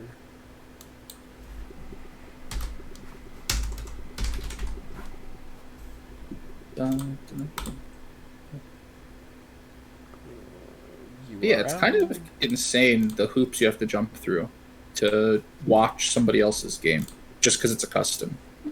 Well, I mean, if we were watching it live, it wouldn't be so complicated. That's true, yeah. Or just, a VOD or whatever. I don't know. Okay, let's see here. Is this going to work? Let's see. I've got the stream up now, so I can tell you if it's the right thing. I see. Yes, I see. It's like not sized right, but I do see. Yeah, let me see if I can fit to screen here. You're moving it around very nicely. Oh, thank you. Yeah. Stretch to screen? That could be...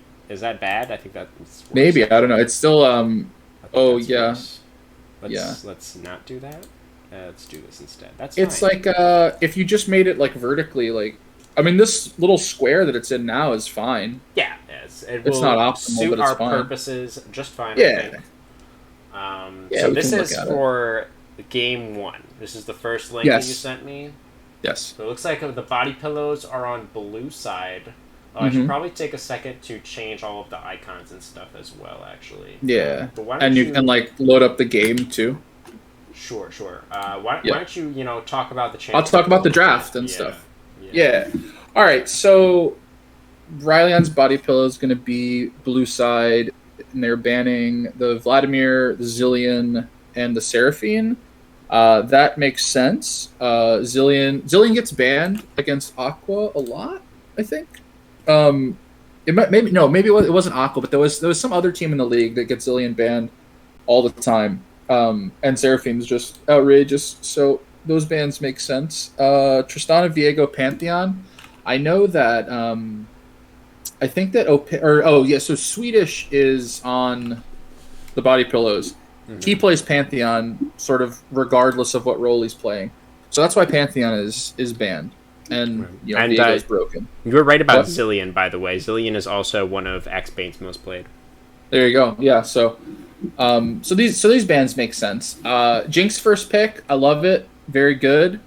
And then you have the Jhin and the Nocturne. I think that's fine. Nocturne, very good jungler. Jhin, neutral AD carry. And then you have Sejuani Set.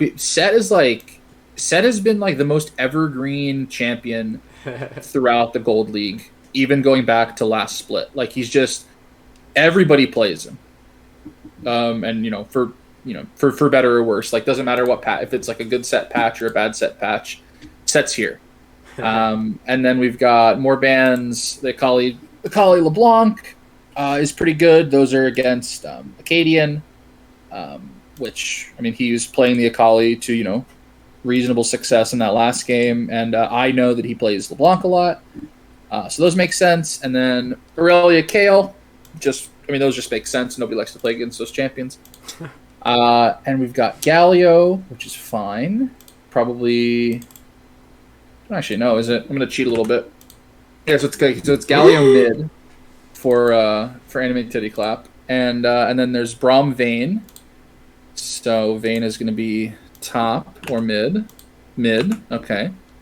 And then Maokai support, man. Why though? Oh, I don't know. I've seen it. I mean, I think Maokai support has its place. Yeah, sure. I wouldn't. It's fine, I guess. I don't know, man. I don't know. Like Leona's a lot. Like Leona's. Here's the thing. If you have Jinx, is a Thresh game, or a Tahm Kench game. Like sure. you just need it. Like especially versus this Nocturne. Yeah, that's a good point. Thresh was open. Thresh made it all the way through this champ select. Thresh just does, man. They don't even know. People act like they just forgot. Nobody plays him in Gold League at any team. It's just the support's got to. It baffles me. Yeah, for real. You'll just win games. Okay, well, let's see how this one goes. I think I have all of the appropriate information ready to go here for the other scene. So let's go ahead and see if we can't jump in here. All right. I'm paused at 0. Alrighty.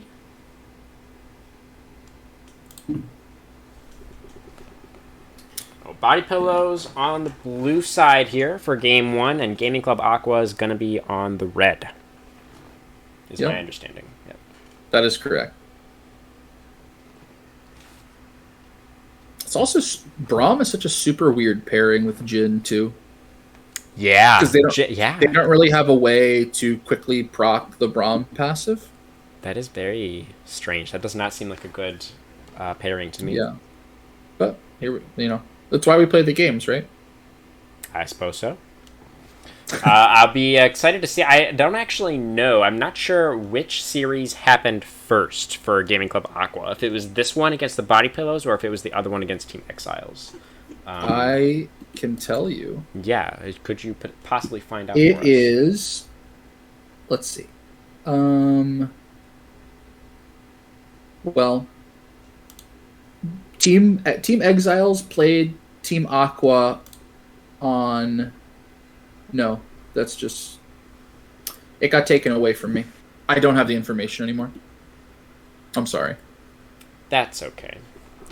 We will be fine. Yeah.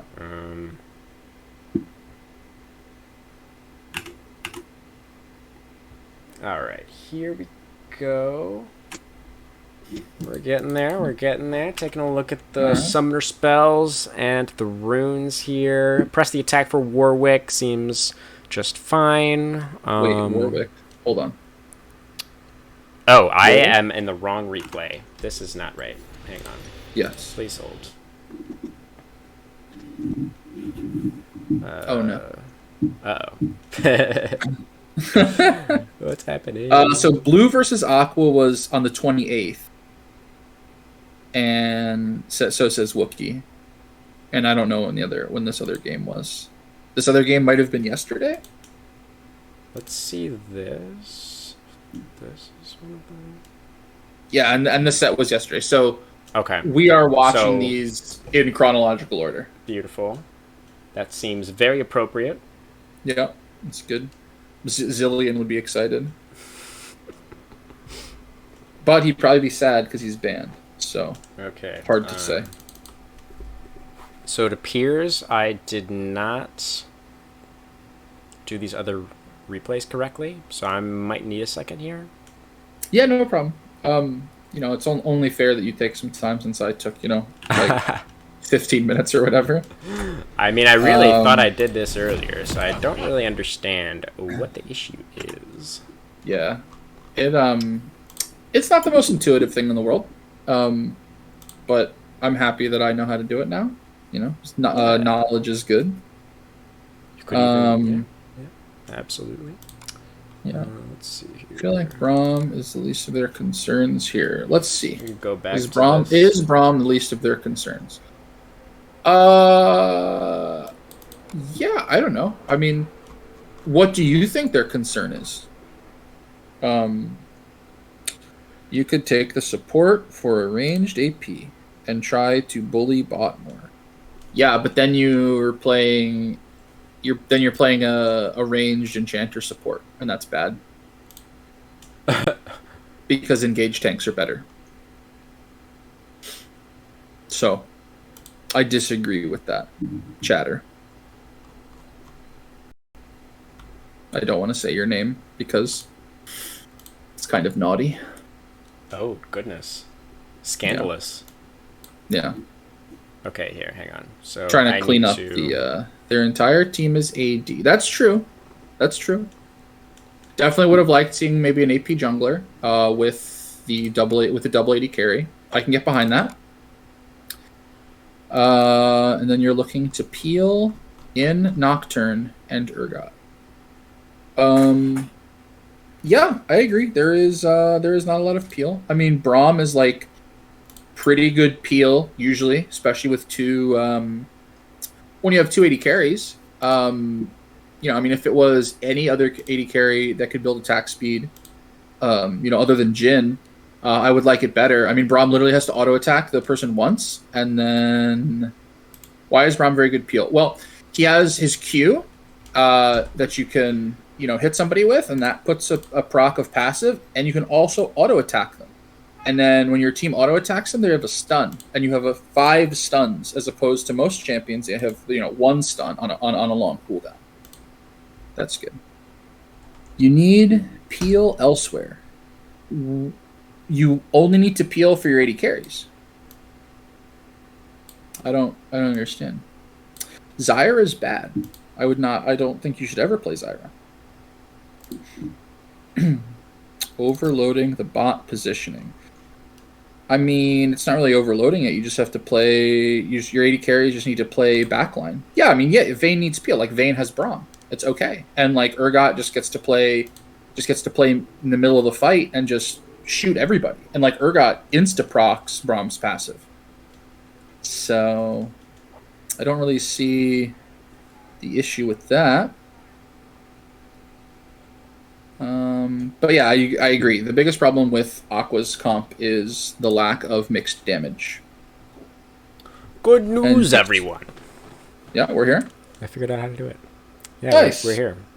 And So, this is the right game that you're loading on that I see on the stream. Woohoo! All right. Very cool. Yeah, though, like we just got some unprecedented amount of chat interaction there. Awesome. Love to hear it. Yeah. All right. So I'm paused at 0. That sounded very interactive. Okay. I am paused at 15. Okay. Why don't so you I'll unpause and go to I'll play. 15? Yeah. All right. And I'll count you down. Okay. 3, 14, 15. Go. Okay. 16. Oh.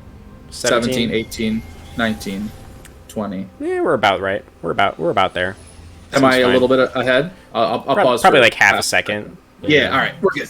27. Yeah. 28. All right. I'm at 30. Yeah. Very good. Okay. Here we go. All right, and okay, so this is a 5-stack coming out from the body pillows. Ocean Gazer dashing away here on the Urgot, staying safe. So they went for the 5-man play up there in the top side of Tribe Rush. Couldn't find anything. I love this. I love this. What Aqua's doing? Like they see them all 5 and they're going into the jungle. I like. Yeah. This. Yep. Very much. Excellent Nobody response there from Turbo Skirt, getting a nice deep ward down onto the enemy red buff. So he will be able to spot out that start if Sejuani moves down there. Very good. And blue side does seem to Body Pillows definitely seems to know that there could potentially be danger. Lots of pings.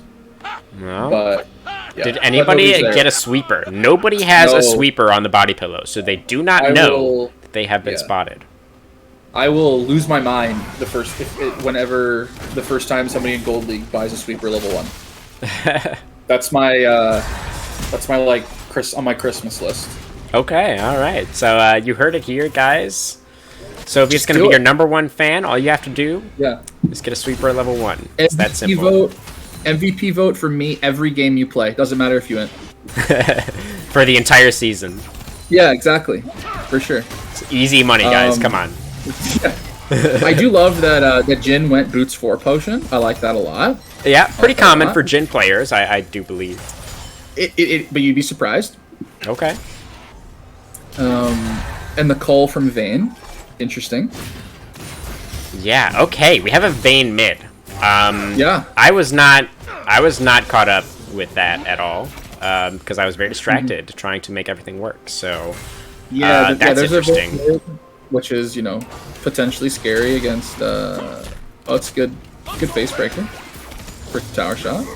We like that. Yeah. Opaque is picking up right where Aaron left off. Just gonna try and dominate Ocean Gazer here. We got Anime Titty Clap dashing in and getting shot away. Now, if I'm not wrong, Anime Titty Clap usually plays AD carry. But I think they got shuffled because of a sub, potentially. I think it's the same 5. I think Phoenix and Anime Titty Clap maybe have just swapped roles. Okay. Yeah, that's a nice dash in. Some excellent gank setup there from the Galio. Anime Titty Clap able to make that one happen with the Justice Punch forward into the taunt. Sets up beautifully for Probably Hated to cruise on in there, pick up that first blood onto the Vayne mid. And honestly, I would have been upset if this game went any other way than Vayne mid getting first blooded, as that was a very nice trade from Opaque. Getting Urgot down pretty low here, and guess who's here? It's Sejuani. Probably Hated, looking for another play here up in top lane. Level down on the Urgot, but the HP is squarely in Sejuani's favor. They're just corralled Urgot into the alcove here. Ocean Gazer flashing away. Pretty good flash. Gets himself into the bush, and now flipping Sejuani over his shoulder. Nocturne is here. Set cannot get off the Haymaker, and that's going to be a double kill for Turbo Skirt on the Nocturne. That is a disaster. Yeah. And now Sejuani is just going to be very far behind, because to get off these 2 early ganks, she skipped 2 camps. She skipped her Krugs and the Grom. She was able to get the top scuttle, at least. But giving up these 2 camps, the Nocturne is going to have a kill lead and the farm lead. And that's really bad, because he's going to get 6 all the more faster. Sitting on Iron Spike, Whip plus Boots after your first back. Yeah, I'd say Nocturne is feeling pretty good. Just under 5 minutes. Control words too. I love control words. Yeah. Vision OP. I'm telling you. And we got Dragon number 1 gonna be spawning here. About 10 seconds on that one. Nocturne is bot side. So is Sejuani. See if they run into each other here. It looks like Nocturne has been spotted out. I think they're just going to fight for the scuttle here. Potential to, you know, just lose the game. Fighting over the scuttle. Well, they're not Cloud9, so, you know, That's true. they'll probably be okay, at least for now. Yeah. Wow, and so Sejuani is going to double scuttle the Nocturne. Oh, yeah. Thanks to all this lane priority.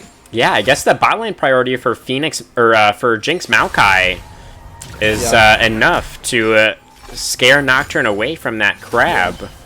Well, I mean, you've got the saplings, and then you've got the longer range from Jinx and Vayne. Yeah. Okay.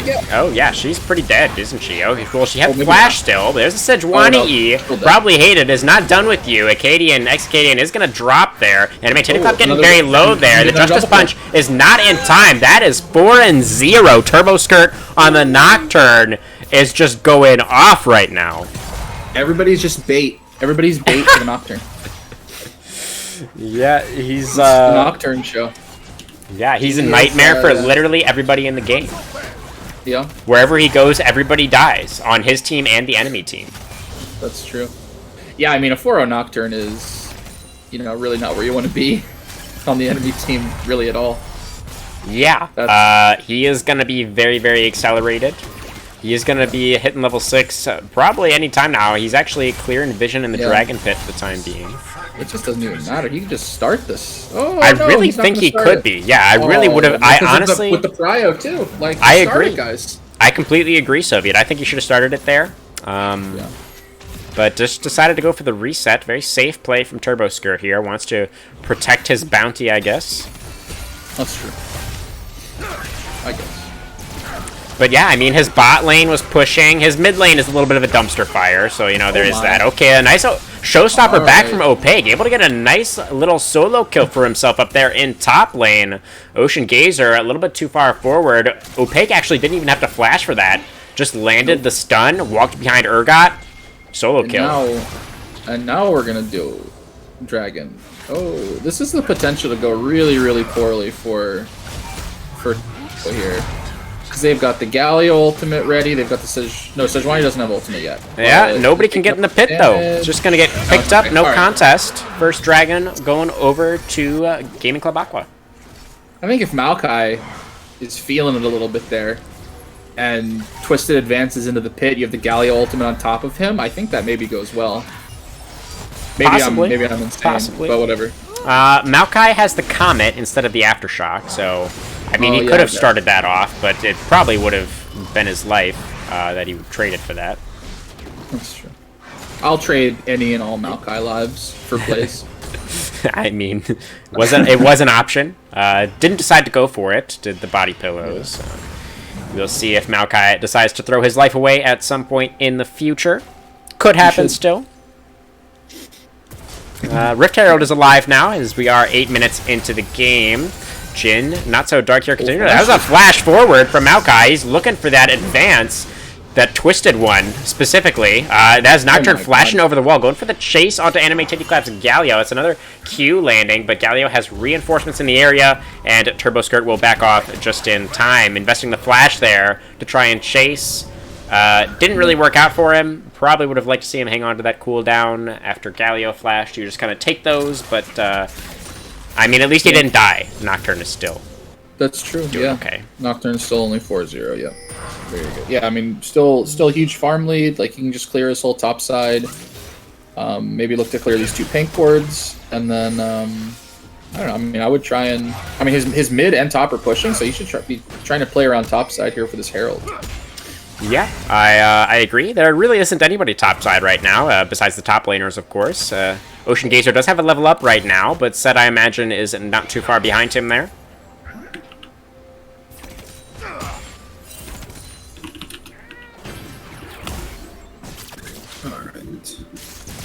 And it looks like Herald is finally the target. Turbo Skirt looks like he is starting that one up, and it looks like he has been spotted. Sejuani is in the area, probably hated now, moving into the topside river to contest. Looks like Nocturne. Here comes Urgot, though. Yeah, Urgot coming down to reinforce. Looks like it will probably just kill it though. Like you can't really just be given over to Gaming Club Aqua. Yeah. All right. So in Nocturne's inventory now, nicely done. Able to pick that one up. All neutral objectives so far have gone the way of Aqua. See if they can continue that. So Nocturne is now diving into the mid lane. He's going on to the Galio. He has the taunt, but it expires, and he still gets taunted up here. But the Vayne damage is enough to pick up the kill there. Anime titty clap. Rocket goes wide too. Oh yeah, the Super Mega Death Rocket not able to find the target there. As here comes the Maokai ultimate. Is going to be locking up Braum here. One more auto attack. The flash away is not going to save your life there, Axbane. He is going to drop. That is Phoenix's first kill of the game on the Jinx here. And yeah, the Braum just not really quick enough to react there. Throws out the Glacial Fissure and the flash, and is not enough to save his life. Yeah, it's hard for you know, when Maokai can just shoot his ultimate down the whole lane like that, it's kind of difficult to run away from. I mean, he could have flashed before getting rooted, right? And been like underneath his tower, and then you know, maybe you don't get auto attacked to death by the Jinx. But either way, didn't really work out for him. It was only his first death of the game, so I'm not gonna dwell on that too much. Oh, and Turbo is top. Okay, yeah, Urgot going for the flip. Turbo going for the kill now onto Opega, and that's the Urgot ultimate. Set's going right into the meat grinder. That is going to be Urgot's first kill in this one, and Nocturne still has the Rift Arrow. He is going to drop it here. Galio is here to try and stop this turret from going down, but it's going to be getting extremely low here, down to one turret plate remaining. Galio will be able to prevent that one from falling. But a good play from Team Aqua up there on the top lane. Yeah, and I mean, if you look like across the map, I mean, they have mid push to the tower. The top laner and the jungler get to reset. The Urgot has teleport, and Dragon is spawning, and the Braum is coming here to hopefully place some wards down. Beautiful, beautiful. Braum does have a ward right now available. He's feeling okay. Doesn't really feel like he wants to get vision on anything just yet. He does have his Nocturne and his Jhin moving towards the river now. Dragon is going to be spawning less than 10 seconds here. Sejuani has eyes on the Braum and is dashing in. Maokai also here. We got Team Aqua in a little bit of a choke right now. They're trying to push their way into the river here. Galio trying to zone Exicadian away from the fight here, but Vayne is pretty strong at this point, dashing forward. Galio at 50% HP. Now Sejuani trying to cover the retreat of his mid laner. But he will also now be forced to back off, and that is going to give river control over to the red team. Yeah, so Jinx Rocket gets used there, but hits a high HP target and doesn't really do anything. Alright, so that will not be available if the red team want to start up this dragon. Phoenix will not have that available to try and go for the steal. So Turbo Skirt moving into the pit now, clearing out that vision. Axbang a bit low as well here, down to about 50%, and there's the Paranoia coming down. Vayne underneath the tower, actually, is going to get the solo kill on Galio in mid lane. Meanwhile, Maokai is getting engaged on. He's getting locked up. He's going to get taken down by the Nocturne. Now Jinx flashing away, keeping herself set. There's the Showstopper at the top. We got fights across the map here. Haymaker still available. There's the Glacial Prison. Going to lock up the Braum here. That should be a kill going over to Sejuani. Now Nocturne extremely low. Does have the fear. Going to push Sejuani back, and now Vayne laying some auto attacks. Here comes the teleport. Yeah, Urgot is going to be joining this one. And there's the curtain call from very, very far away. Jhin is going to set that one up. Going to hand that kill over to his Urgot. And now, as at the end of that extended fight, it is going to be Dragon number 2 going over to Team Aqua. Yeah, it's exactly what I said was going to happen. Just a little bit too slow and a little bit sloppy. But it was the right idea. They made it happen. I liked it. Very good. Yeah. I mean, Set does get that one last tower plate right before 14 minutes. True. Which is nice. And yeah, I mean, this Nocturne remains a problem. Yes, this Nocturne, basically, you know, it's his game. Everybody else is just playing in it. Basically, whatever Nocturne wants to do, you know, that's what everybody else has to play around. Actually. Urgot too. Urgot has a gold lead. He's feeling pretty good, yeah. Vayne has actually a massive gold lead too, almost 3K. Yeah, pretty significant CS lead. Yeah, about 35 right even, now. But the other 3 lanes are in Aqua's favor. Yeah.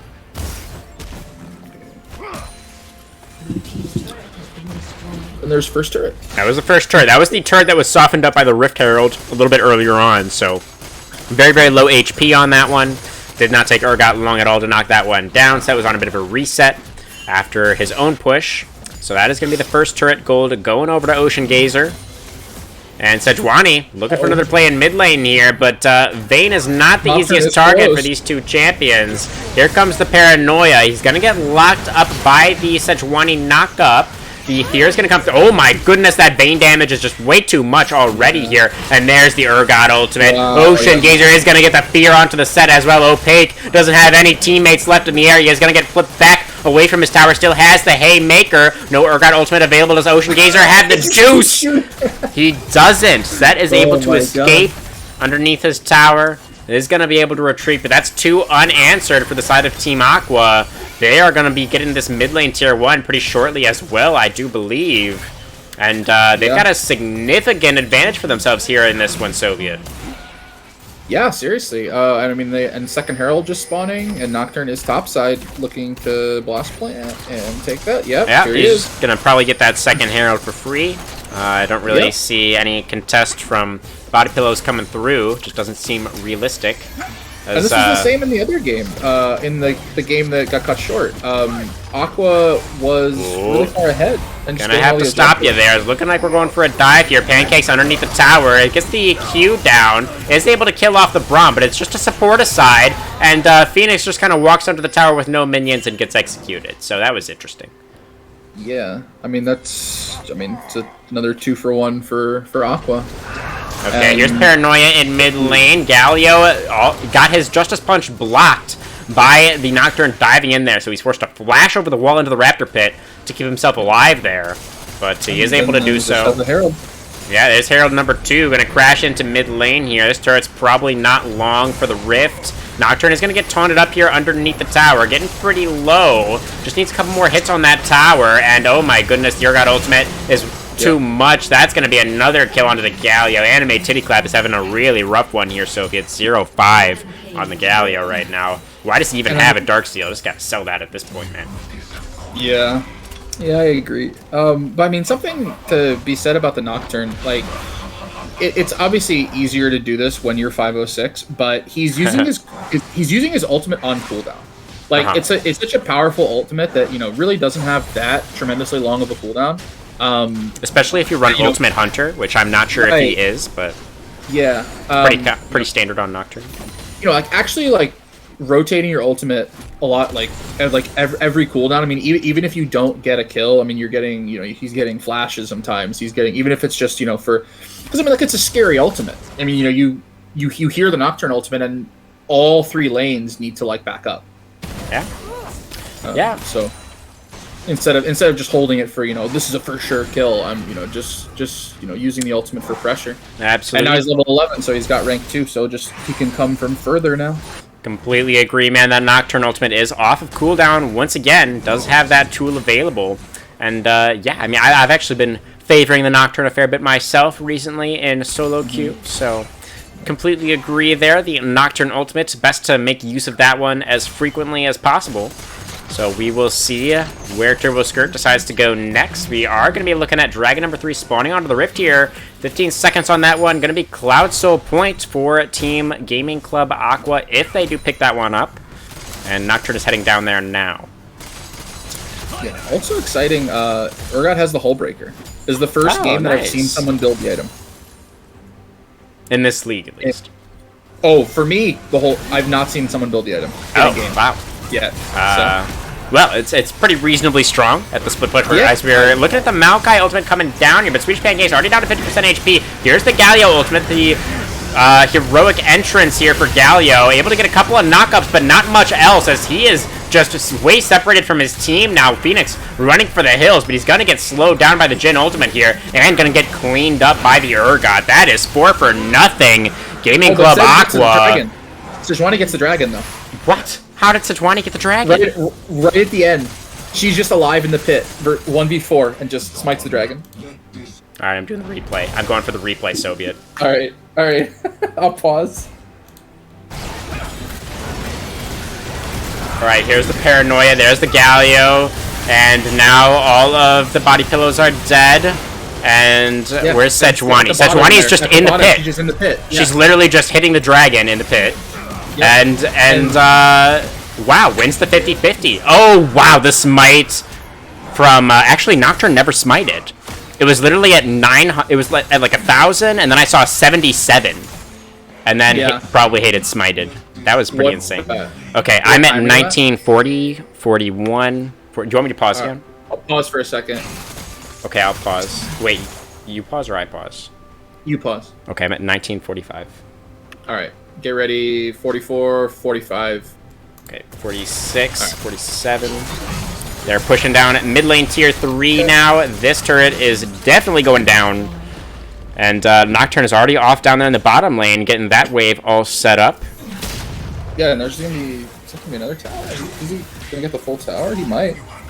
I think he might.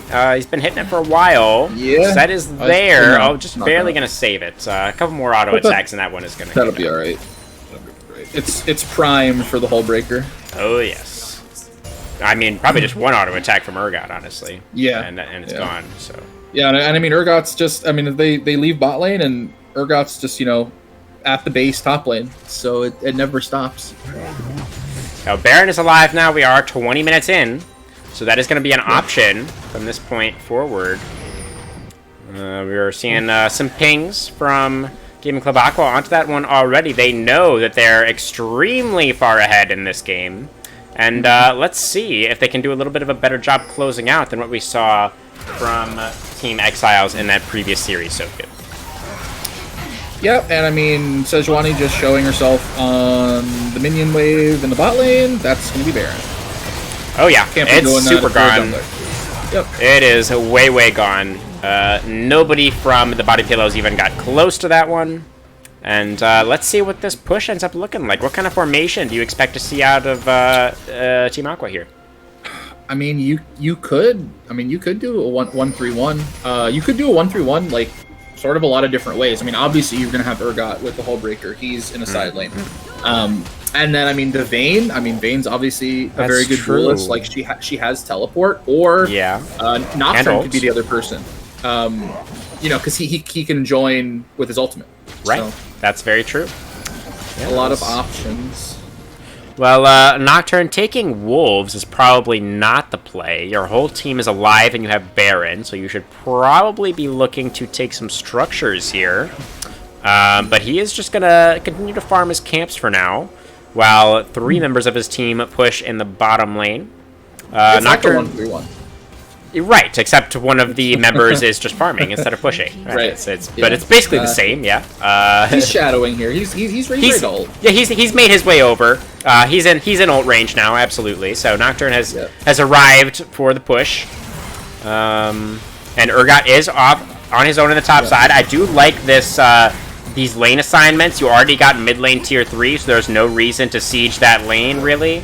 So I do like these lane assignments, but here's the Maokai ultimate coming down. Urgot does not have the teleport to join you. That was a beautiful face breaker from Set. Here comes the Galio, but Axebane is the only one still in range to get cleaned up here. Acadian is a bit far forward. He's going to get slowed down by this Sejuani. Paranoia diving in. His Turbo Skirt gets one. He's going to get settled to now. He gave Opaque a route straight into the back line, and that's going to be 4 members of Team Aqua going down. I thought maybe, okay, but Ocean Gazer is pushing in the top lane. He is going to take down that top lane inhibitor. I thought maybe Turbo Skirt was going to be able to make something happen with that Nocturne ultimate. Does he kill the Nexus Tower here? No. Set is back. Opaque is here. So is Galio. Urgot can't do this. He's going to get killed off here. It's going to be the delayed ace coming through for the side of the body pillows. That was close. I thought that... He almost got that Nexus Tower, yeah. He did almost get one of them. But it's gonna regen. I wonder if, he could have gotten the second inhib, I think, if he went to that instead. Possibly. Yeah, that probably would have been, I would have liked that better. Yeah. Yeah. But we got 4th dragon here, spawning shortly, 40 seconds. And it seems like the Aquas are moving down there. Lots of pink wards need to be cleaned up. Yeah, I mean, that was a sloppy fight, you have to say, from Team Aqua. When you're in such a position of okay, Nocturne's going in once again with the Paranoia. There's the Jhin root from very, very far away. That is going to lock up the kill, but Nocturne does not have the fear available. Probably Hated is going to be able to escape here. Now Set is here, is going for the Showstopper in, looking for another face breaker, gets another beautiful face breaker onto 3. There's the Zap going to slow down the Braum. Here's the Glacial Fissure trying to peel away. Braum is such a great defensive support, able to disengage that one. Now a Vayne trying to siege onto the Nexus Towers, is able to get one of them. There's the taunt connecting, 50% HP on the Vayne. There's the Jinx and the Set collapsing back, looking for Exicadian. I'm sorry, just gonna give Sejuani stole the dragon again. Probably hated on the Sejuani, just the master dragon thief right here. I don't know how that happened. I don't know. I don't know how relevant it's going to be to like the outcome of the game, but I mean, that's crazy. Yeah, pretty unbelievable that he was able to get the last 2. Yep.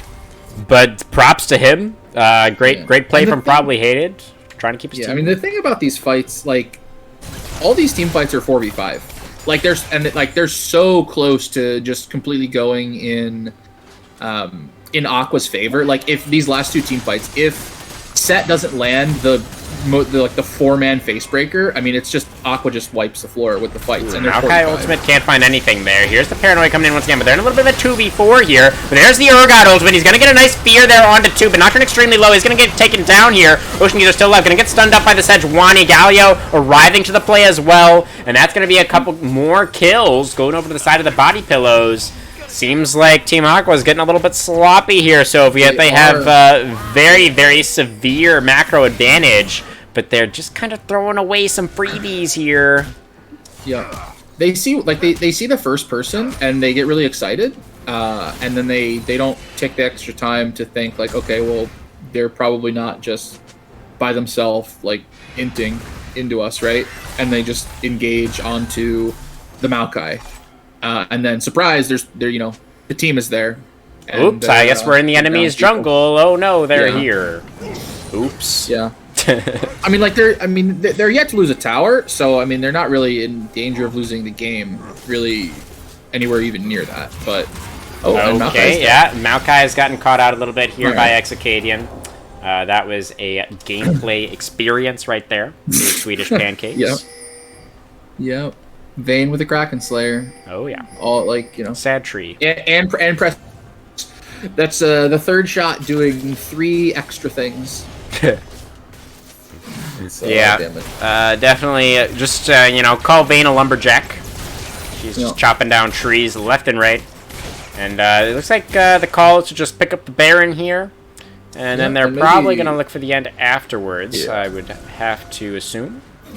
So I mean, Set has TP, Urgot doesn't.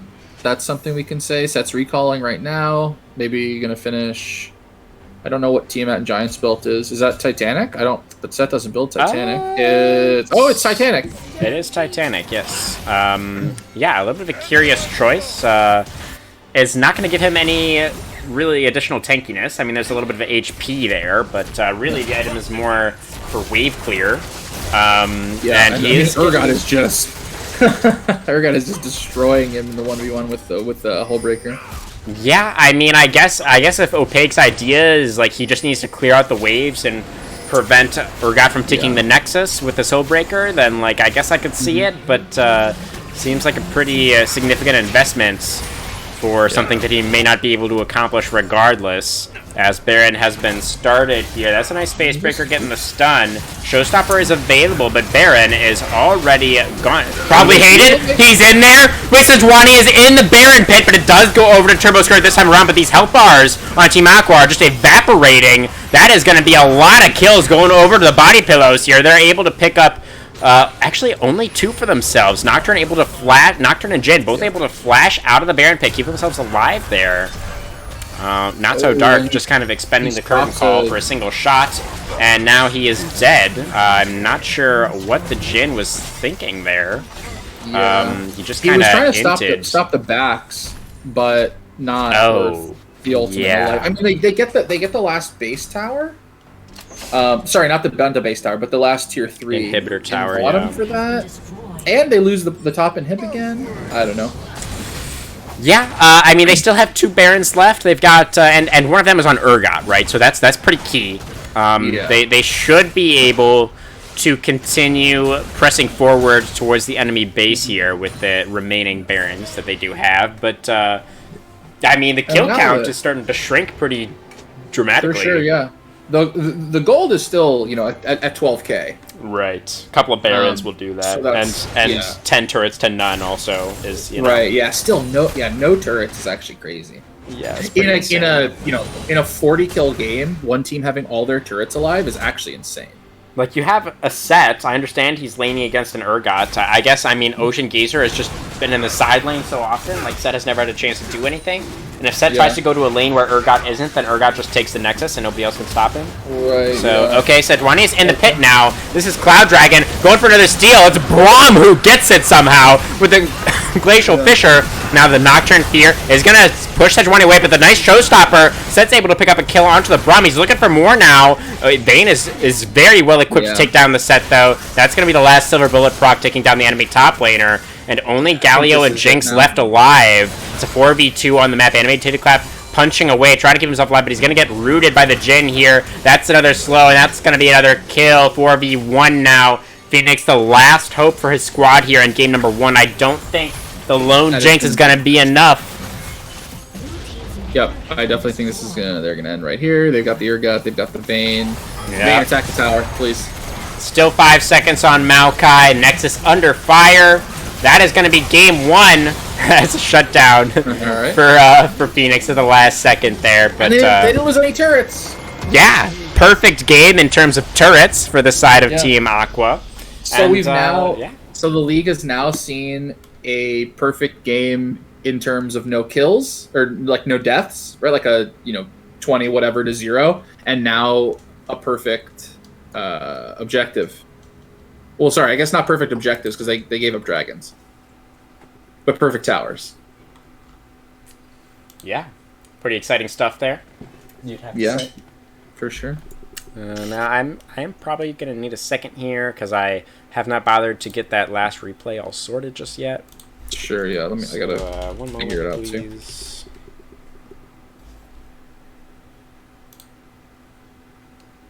Let's see here. No, this is the one we just watched. What were your overall thoughts after that first game? I mean, it wasn't really close, but like at the same time, there were several fights that actually ended up going the way of the body pillows. I feel like that's like common amongst Aqua's games because that was kind of going the same way in the second game of the other series. They get ahead and then they sort of start to int.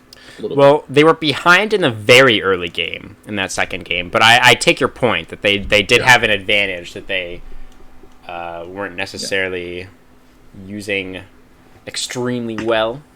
Yeah, and it's hard, right? Like, I mean, getting, knowing what to do when you have the advantage is difficult. Like, when you're behind, it's okay, just like try and extend the game and like don't die, right? I mean, that's an easily identifiable thing. But like, knowing how to maneuver the game when you're in control is tough. And I mean, teams when they're behind can do like desperate things that you wouldn't expect, and that's how throws happen. So yeah, absolutely. We will see if game 2 looks different here for the side of Team Aqua. If they can maybe clean up some of those plays a little bit, assuming they are, of course, able to find that early lead, or a lead in general, I should say. Mm-hmm. Yep, I have the second game ready whenever you get it done. Sure, just give me a second. Yeah, and we get to see the Sona again. Nice. So we've got the Sona again. And we get the Sona again. We get the Urgot again from Aqua. And I guess Body Pillows is going to keep the Sejuani, but then everything else is different. Okay, the Sejuani looked pretty good. Lots of early action in the early game. Yeah, and those steals were absolutely insane. Don't know how. Probably Hated was able to pull those off. Yep. 4,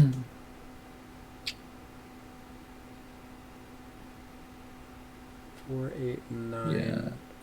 The Nocturne gets banned here. I don't know what the other. What was the other? ban? Yeah. Oh, I should get the champ select up. Yeah. So let's see. So they didn't ban Zilean in the second game, and they banned Body Pillows banned Nocturne instead of the Zilean, which I like. I think that's a better choice. I'm not that worried about Zilean myself, but I think Nocturne is a very good champion. You can play him in the lane too.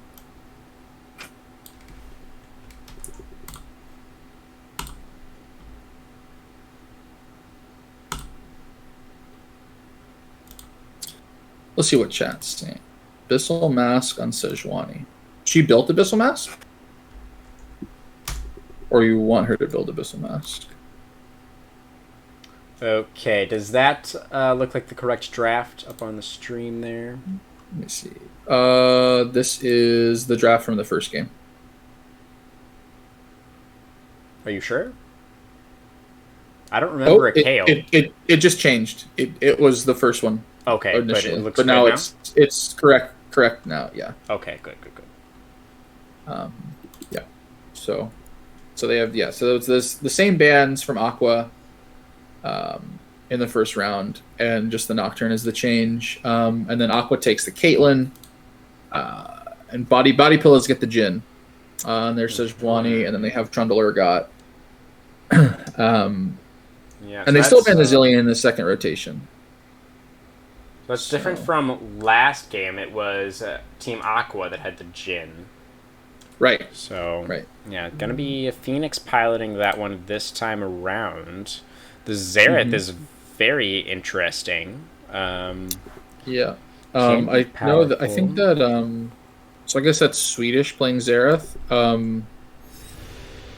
He played he's a mid laner normally. I think. So Xerath is a mid champion too.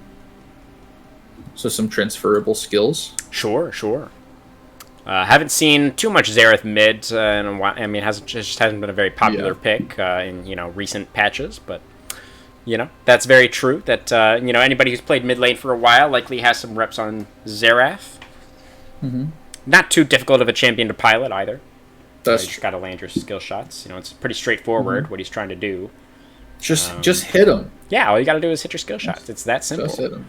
Yeah. Let's see here. I am in game. I do have this one loaded up here. So all right, very cool. I'm at 5 seconds. Okay. Alrighty. Let us switch the scene on the stream. Make sure we got that ready to go. I've made that mistake before. Don't want to do that again. And alright. Looks good. Alright, I will count to 3. We'll go on 3, okay? Sure. Alright. 1, 2, 3. Alrighty, let's see here. Everything looking pretty standard for summoner spells and runes. Ghost on the Urgot. Did Ocean Gazer run the Ghost last game? Or did he have... No, he had the Teleport, right? He had Teleport, yeah. He was running the Ghost this game into Opaque's Kale. So that should be very interesting. Looking forward to watching that matchup. The Yasuo for Anime Titty Clap here. He is looking for a little bit of redemption this game. Had a pretty rough look on the Galio there in game number 1. So Anime Titty Clap going to be trying to redeem himself with a performance on the Yasuo here. It looks like the side of Team Body Pillows. Yep, they are going to get spotted out right at the beginning of this invade. No sweeper to see if they were spotted or not, just like you said there. So that is going to be Team Aqua fully aware. Yeah, Team Aqua should have just set a trap and collapsed on them. Yeah. Man. All right. That's okay, though. Everybody is just kind of... posturing here. I mean, the mana flow band proc, right? Is just he couldn't help himself. Exactly. Yeah, the value was too good. Looks like it's gonna be a bottom side start for both junglers again this game. Orianna trying to head in there to get a little bit of deep vision for herself. There's another mana flow band proc. There you go. That's some extreme value right there for Exicadian. Yeah. He's feeling pretty good here. 90 seconds in. That's when when people. Oh, it seems that Urgot just ghosted. Wait. No, that's just Kale pinging it. It's him saying that he has ghost. Yeah, Okay. yeah. Got it. Yeah. So, but yeah, these mana flow procs, is that what they mean when people say that a champion is accelerated? That's what that means? Yeah, that's what it means. As Kale is in a lot of trouble here, getting ghosted on by Urgot. Oh, he's splashed under the tower. He wants the first blood. Ocean Gazer. No, the last tower shot. Ocean Gazer. Oh, he went too aggressive. Gave her first blood to Kale. Oh, that's not what he was looking for there. Uses both summoners, ends up feeding away first blood. That's a rough one. It do be like that sometime. It's like that. Man. All right. Yeah. I feel like he just takes the trade there and just doesn't have to use any summoners and just really have to go under the tower. Yeah. Was that really the play? I'm pretty sure how Urgot works is he's like Graves, right? Where he can't go shoot through minions. Is that? I don't actually play Urgot. I don't know. I actually don't know either. Okay. I mean, his range is very short. Right. Okay, here's Sejuani in mid lane. We got a 2v1 onto the Orianna here. Orianna flashing away, but the stun from Sejuani is primed, but Yasuo was not ready to follow up on that. I feel like if Yasuo dashed through that minion wave, they maybe could have continued going for the kill there. Orianna had no flash. She was stunned. But Yasuo's looking for it now. Gonna miss the tornado, though. And these mid laners just continuing to throw abilities at each other. Yeah. I feel like this matchup is Orianna favored if she doesn't just die a bunch. At least early on, yeah, I have to agree. And yeah, I mean, you got the ticking time bomb kill. And especially against a Kale, flashing into the tower level 1. I mean, it's kind of a double-edged sword, right? It's Kale. She doesn't do much at level 1, so you want to try and punish that. But when you go over-aggressive like that, and you let the tower kill you, and you let Kale get the gold, that's exactly what needed to not happen for Ocean up there. So, feels pretty bad. See if he can bounce back. I think the wave is going to be pushing towards him here, unless he auto-attacks it, which he may very well do. But Kale did go back, so... Yeah, she's got the... Okay, now Turbo Skirt's looking for it. Gotta get the flash out of Pancakes there. Nice little gank by the Trundle. Yeah, good pillar, absolutely. Well, Dragon number 1's going to be spawning in about 30 seconds here. We're looking at a Cloud Dragon first this game. And Xerath Jhin appears to be running bot lane for the time being. That Trundle gank, did get the flash off the Xerath, but that was the only summoner that's been blown down here so far. And it seems like the push is going in favor of the Jhin Xerath for now. Yeah, for sure. As you'd expect, I mean, Xerath just used the wave. Pretty much. Getting a nice little ability. He hit that one. We hit those. Okay, no flash on the Xerath. The nice stun, though, but the Jhin root misses somehow on a stunned target. That's awkward. And now Pancake's in a whole lot of trouble. There's the heal, trying to keep him alive. But the last ability, the Q from the Caitlyn there, I believe, is what got the last hit onto the Xerath. And, Jhin didn't have to use the flash, at least, so he does still have that. But, good play by Turbo Skirt to repeat gank on a vulnerable flashless target. Yeah, that is what we're looking for. That's just huge. Textbook. So, I'm a little bit surprised that they didn't go for the dragon after getting that kill. Usually, when it's after 5 minutes and you get a kill in the bottom lane and you have numbers in the area, usually it's a pretty safe play to go for the early dragon. Trundle's pretty good at taking those too, but didn't decide to go for it, and he's just going to reset up to the top side. I guess they figured Sejuani wasn't part of the... They didn't see her, so it might have been... You know, they probably just I don't know. assumed that Probably Hated was going to steal it again. So like, why even bother? That's true. Because he's just. Gonna It is a Cloud Drake, so 100% of Probably Hated steals were on Cloud Drakes. Oh, so. true. Yeah, maybe that has something to do with the magic there. As Ghost has once again been expended, but it doesn't look like he's going to get very much out of it. Just out of range of the suplex, whatever it's called. Yeah, I forget that ability name.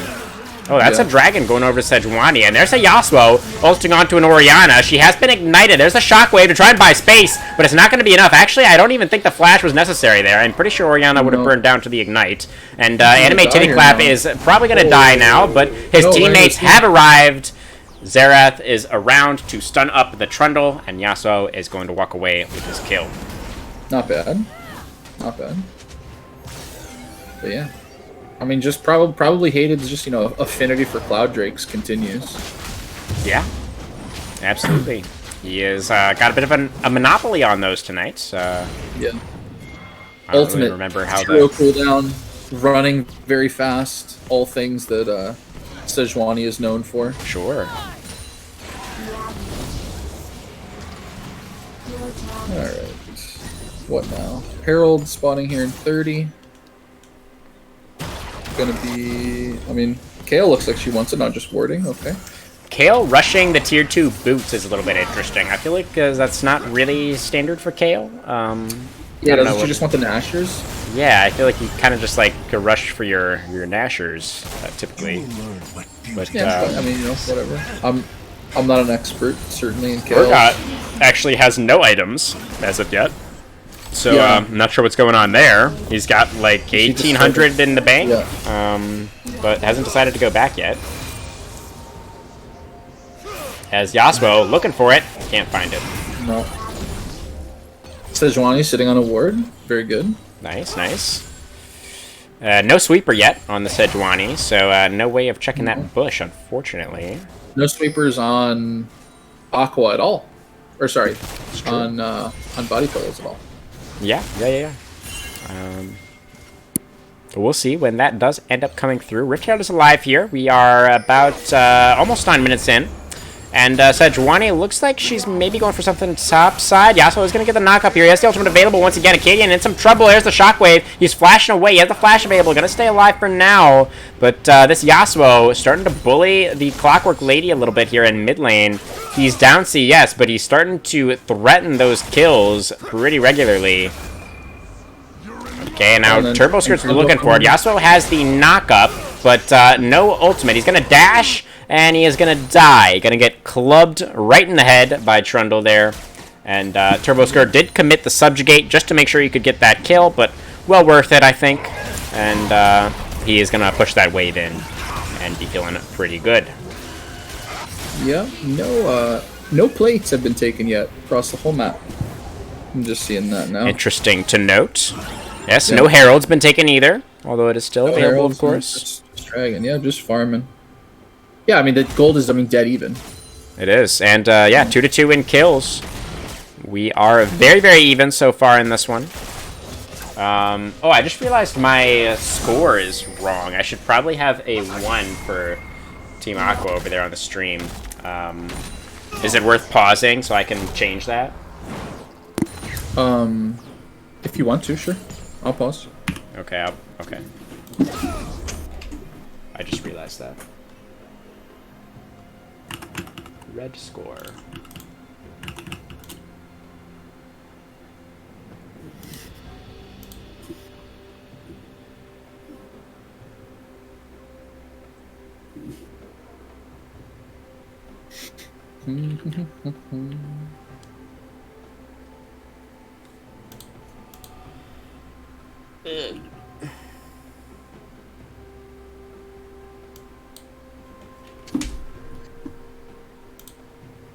Alright, there we go. Alright. What time you at? 10:06. Alright. I'm at 10:04. So, you ready to unpause when I say? I'm ready. Alright. 10:05, 10:06. 07, 8, 9. Yeah, very good. All right, Dorian is stunned. Dorian is in a lot of trouble here. Yasuo has Q3 ready. Trundle is also here, though. And looks like Yasuo will just dash away for now.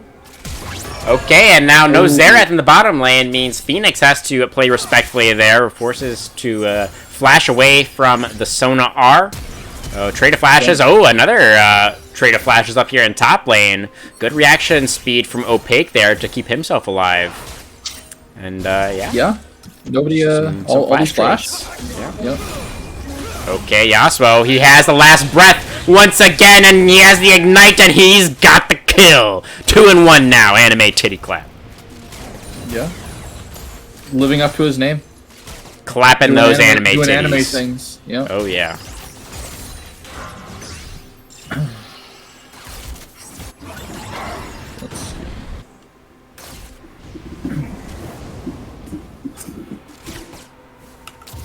We got Dragon number 2 is going to be spawning less than 30 seconds here. That's a nice stun onto the Caitlyn, but the Q doesn't quite have the range. Yeah. And Trundle is on Herald. So Shelly is finally being targeted here by one of these squads. Looks like Trundle is going to be able to pick up the big purple crab with no contest from the side of Team Aqua. Or Team Body Pillows, excuse me. Oh, here comes Sejuani here. Oh, yeah. Yeah, probably Hated is in there. He's looking for it. But a flash away from Not-So-Dark's Caitlyn will keep him alive. No flashes on either member of the Team Aqua bottom lane here. Yeah. And Xerath is recalling. Never mind. I was gonna say they hate Dragon. Hate Dragon so much. No, Jin's gonna recall. Okay. Okay. Yeah. Jin wants to recall so bad. Yeah, we got a little bit of a stack in the bush here. Xerath and Jin are both extremely low on the mana. And now Sejuani dashing in. Trundle is here. No dash on the Sejuani. Where's the pillar? There it is. Forces the flash out of probably Hated. So maybe looking back towards the Dragon now. Should be Team Aqua now that they've pushed back the Body Pillows. Yeah. I think that... but it's a Cloud Dragon. Oh, no, it's not. Never mind. It's probably Hated. It has no shot. Oh, an Opaque. Oh, the Kale ultimate. Is going to keep him alive for now, but it's not going to matter in the end. The Urgot ultimate has the longer duration, and that is going to be Kale heading into the meat grinder for her first death of the game. Yep, that is Urgot. Urgot is forever. He is gonna slurp you in. Oh yeah. Doesn't matter if you can become invulnerable. Okay, here's Herald being dropped just in time before the turret blades do go down. Should be able to get the charge this time around at least. And Yasuo, it looks like, will not be able to find any kind of counter engage. So that's a couple of turret blades going over to the Trundle. Didn't quite see if Exicadian was able to share in that gold as well or not, but I don't think he did actually. Yeah, I don't think so. But regardless, that's a couple of turret plates taken off of the mid lane tier 1, which I think Team Aqua is going to feel okay about overall. Yes, that's 6 plates now versus 1. Soviet, I did just realize that my overlay is actually a little bit messed up still. I have the Body Pillows currently on blue side when they swap sides for game 2. Oh, sure. Okay, I'll pause you.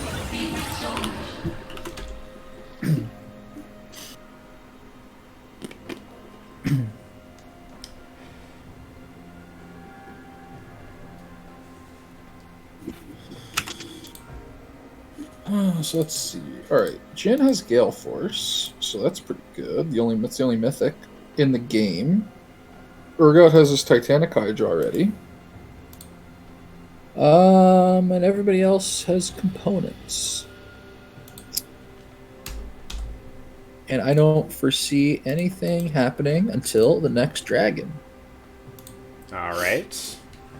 You want to bet on? Well, Dragon and Herald are going to spawn at the same time. So nobody. I predict no one will take this Herald, because why would you? Well, second Herald is better than it used to be, since those two towers are worth a lot more. But I think I fixed the overlay now, hopefully for the last time. All right. It looks good. Okay. On stream. I'm very glad that you think so. I'm at 1358 right now. Me too. Oh, wow, great. Okay, on 3. Ready? Yep. 1, 2, 3. All right. Turret plating has fallen. Urgot has returned to top lane. Does not have the ultimate available quite yet, but he's going to have that one pretty soon. Is going to be ready sooner than the Kale ultimate, at the very least. Nice Q over the wall there from Pancakes. Getting some good poke down. Sona able to heal a little bit of that, of course. There's another skill shot landing. Oh, Xerath. Pancakes. Why you got to do Sona like that, man? It's like 4 skill shots in a row. Your champ's not balanced to hit all those, man. Exactly. Scripting. He's scripting. Yeah, Turbo Skirt is here, but he's gotten stunned, and that's probably going to be the end of that. Yep. All good stuff. So yeah, Orianna has the Ludens. I love it. I feel like everybody who plays mages mid, they just autopilot into Leandries. But I like the Ludens here. Good choice. Yeah, Sejuani's really the only tank, so probably getting a little bit more value out of the burst damage there that could come through from the Ludens. Yep. And being the only AP, the passive pen. Oh, true. Good. True. Definitely important to note. Here comes the Arcane Barrage coming out, and the Curtain Call opening up at the exact same time. Some long-range ultimates trying to get these kills. They're not able to land enough of the damage. They get Caitlyn pretty low. Sona actually flashes there too at the on the 4th shot. Yeah, and that was the heal from Caitlyn used as well. Ultimates. Yeah. Feels pretty good, pretty worthwhile there for the Jhin Xerath lane. And here comes Yasuo, Anime Titty Clap, looking for number 3. He's got the knock up and the ignite, just Yasuo things. Flashing for the last hit. Anime Titty Clap, looking good here, game number 2. Absolutely. I feel like doing good on the champion that I think he likes Yasuo a lot, so it shows. It does. All right. Has Mashers, so has 2 attack speed items now, so gonna be swinging her sword around, going crazy. Yeah, level 11 as well. Pretty big power spike for the KO. About increased range, right? Is it the increased range? I think level 6 makes you ranged, and then level 11 is increased range. I don't remember if it increases the range or not. The one thing I do remember for sure is that it gives you the AoE on your attacks. Sure. Yeah. And then 16 is increased range, maybe? I don't know. Probably. Yeah, I think 16 is probably just like increased everything. Yeah, sure. Because 16 she becomes like right. That's when she just 1v9s. Yeah, kills everything. Yeah. God.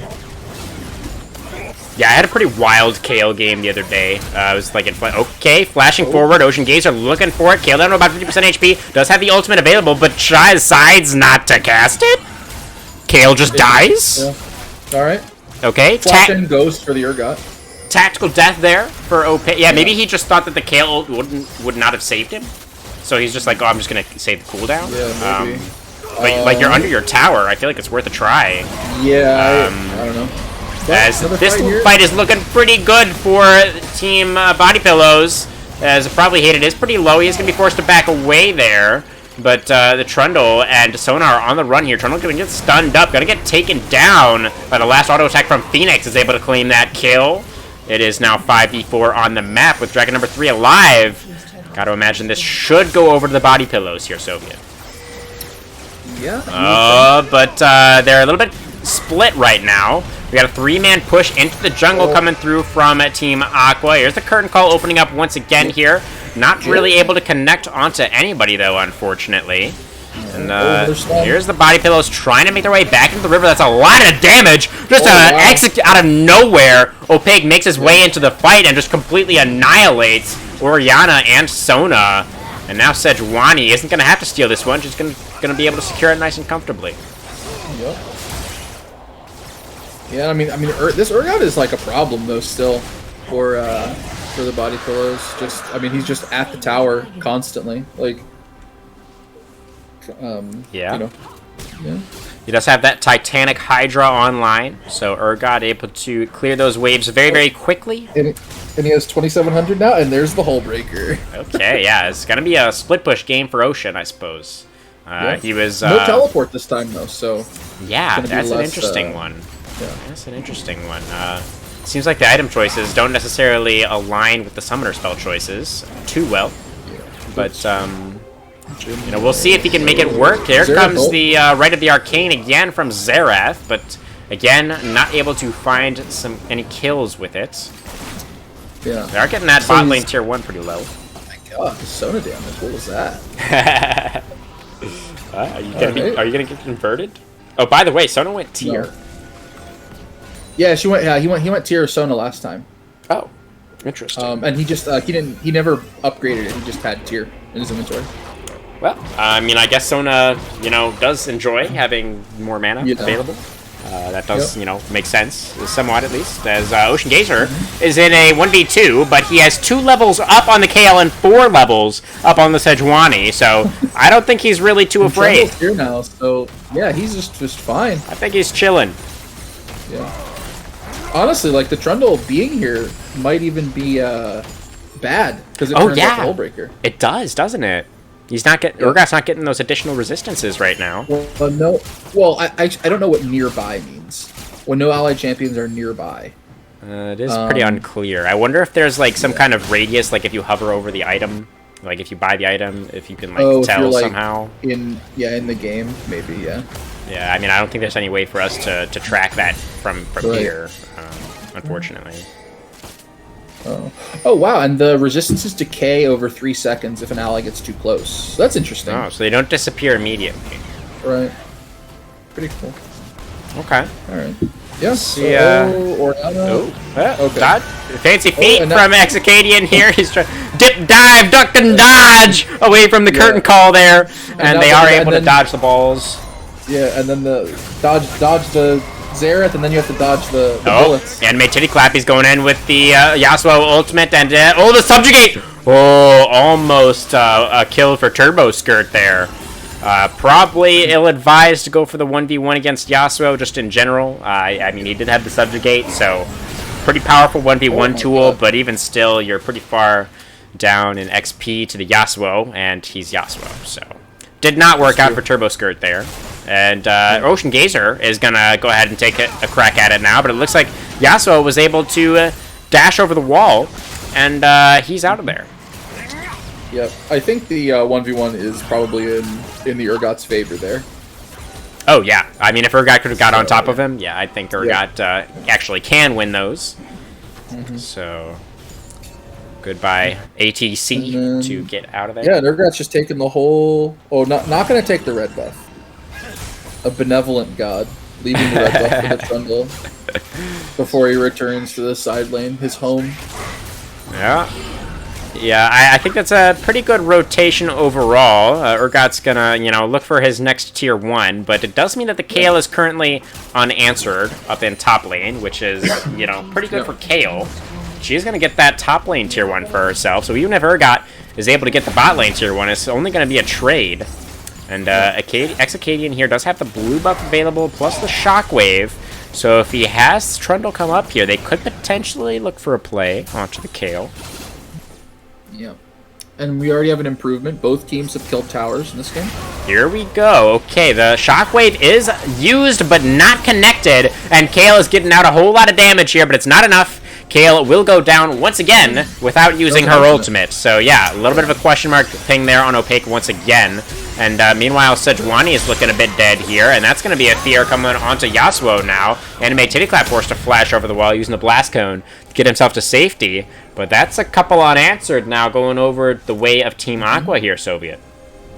Yeah, and I mean, this is going to be this tower, too, for Urgot. Yeah. It for sure is. And Dragon's about to be alive as well, so we're looking at a potentially tied-up Dragon count as the Rite of the Arcane is coming through once again. The heal allows Caitlyn to dodge out on that last blast from the Xerath. Here's the curtain call once again, but once again, it's not enough to get the job done. Yep, Shirelia's from Sona, gonna get him out of the cone there. Now Orianna and Trundle have taken control right now over the bottom side. River and Urgot has very firm control over bottom lane. So it looks like the collapse down towards Dragon should be pretty straightforward here. A nice skill shots from the Body Pillow's bottom lane there to check the banana brush. But just knowing that somebody is in there doesn't mean that you're going to be able to walk in there to contest. So that is indeed going to be Dragon number 4 going over to the way of Team Aqua. And this game is very, very close, Soviet.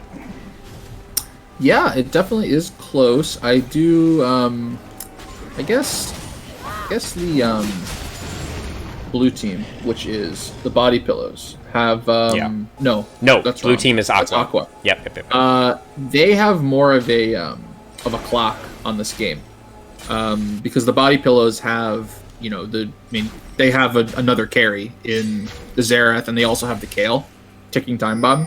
Mm-hmm. And the Urgot falls off, as does the Trundle. So, well, I don't think Orianna falls off that hard.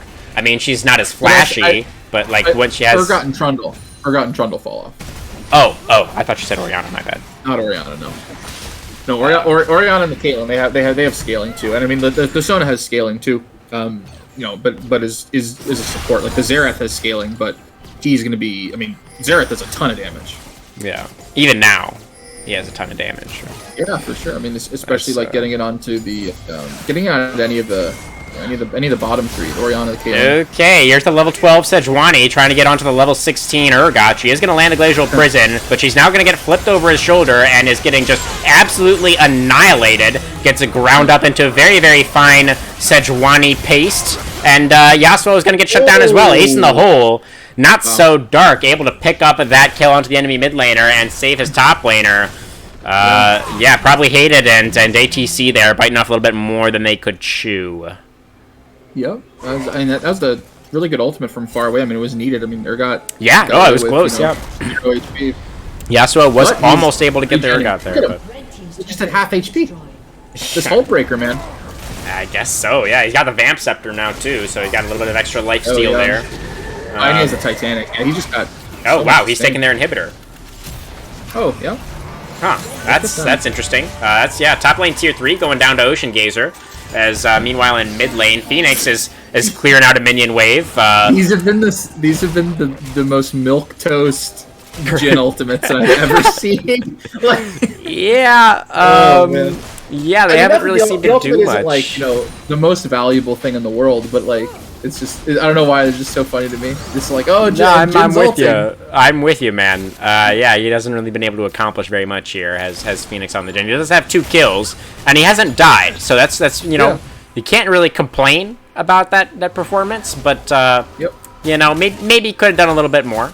Hard to say for sure. Yep. Good CS. Keeping up with all the carries really are within everybody's even. So no, and that's why the game's even probably, right? Yeah, I think that does explain quite a bit here. And we're at 27 minutes in now. We have a couple of important things to track. Kayle and Yasuo here are both closing in on level 16, so that is going to be some pretty massive power spikes. We are really, really, really looking for Kayle to use the ultimate. It's a very, very good ultimate. I highly recommend it. It's very good at helping you not die. So, maybe go for that one. Not die. Exactly. Very true. Yeah. Very true there, Soviet. That's very important to note. Not necessarily used on yourself, but just used on somebody, I think, would be very, very valuable. Important. Yes, indeed. And Kayle has the Riftmaker now too, so and a large rod, so probably Death Cap. It's Death Cap 3rd usually, I think. For Kayle, I'm not really too sure actually. Death Cap doesn't sound right to me, but I'm struggling to think of another item large that rod she would build. Because it's the only other large rod is the Archangels, right?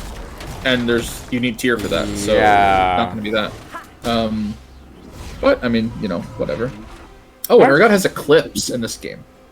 Interesting. That is interesting. Yeah, it's his 3rd item. All lifesteal all the time. And then I guess this phage is going to be Sterix?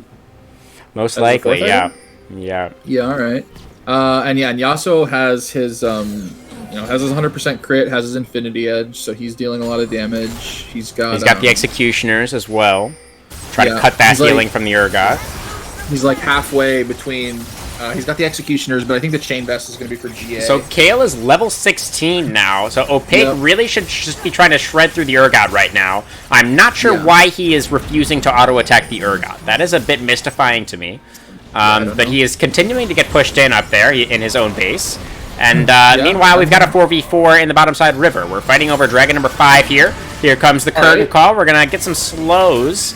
Maybe. Well, okay, there's one slow onto the Caitlyn. And now Jin's isolated.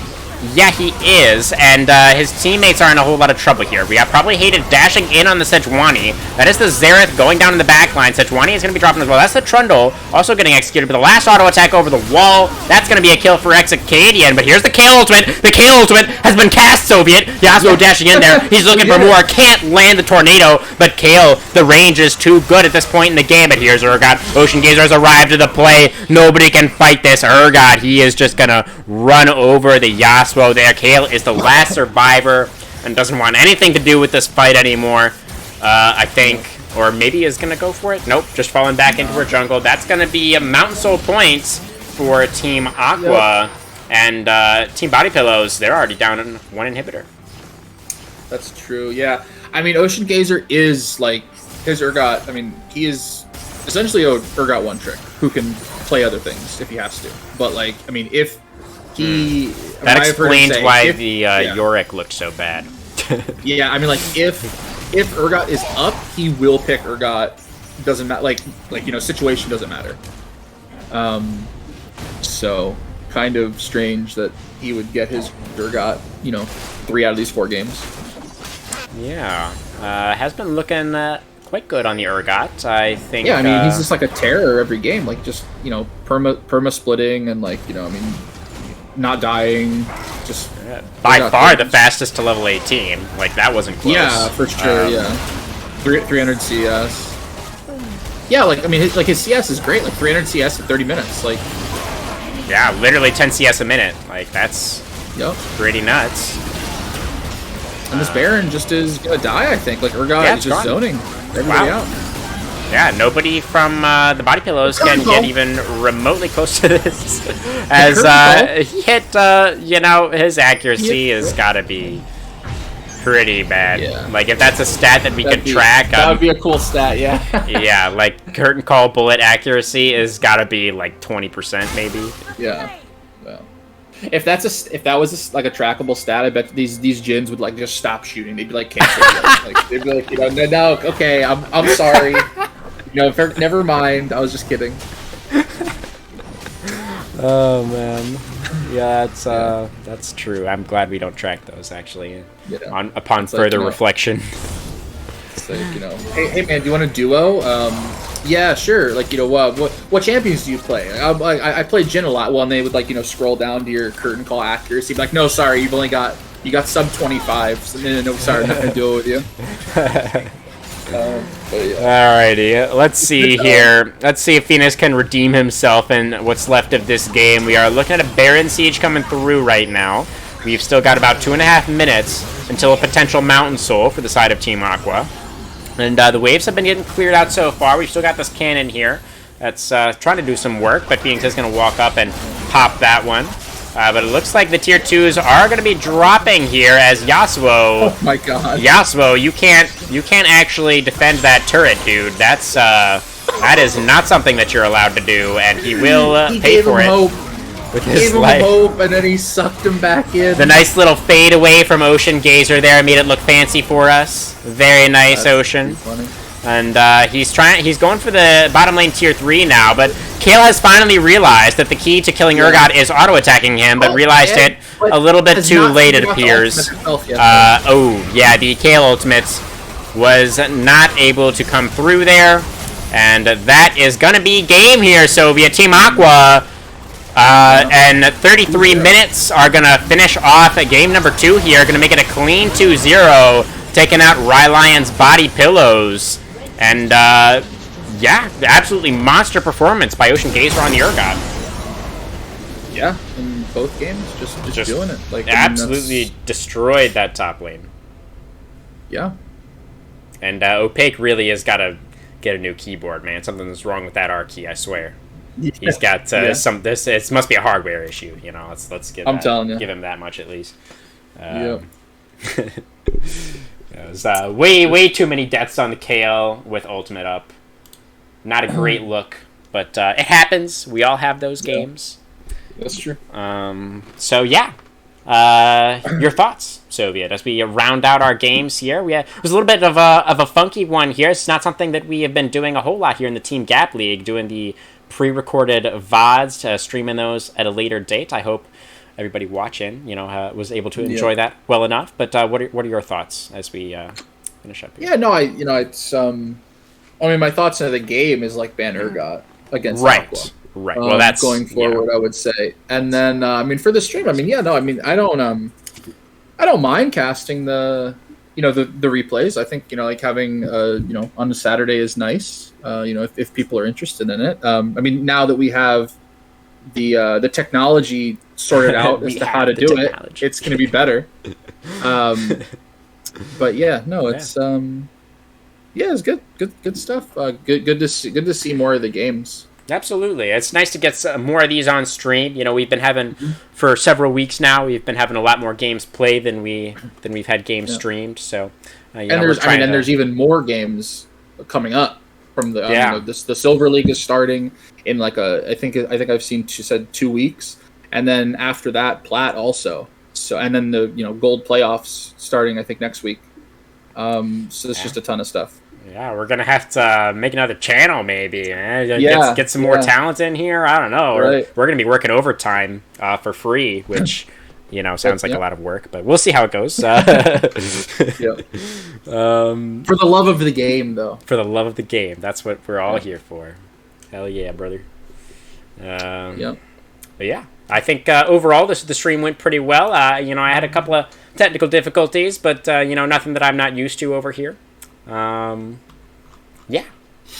think I'm glad to see Team Aqua bounce back. It was a rough series that they had against Team Exiles there, but then they were able to come back the next day and they were able to have a nice performance for themselves. Again, specifically Ocean up there in the top lane had a pretty nice performance for himself. So happy to see that. You definitely you want to bounce back after a tough loss like that. Mm-hmm.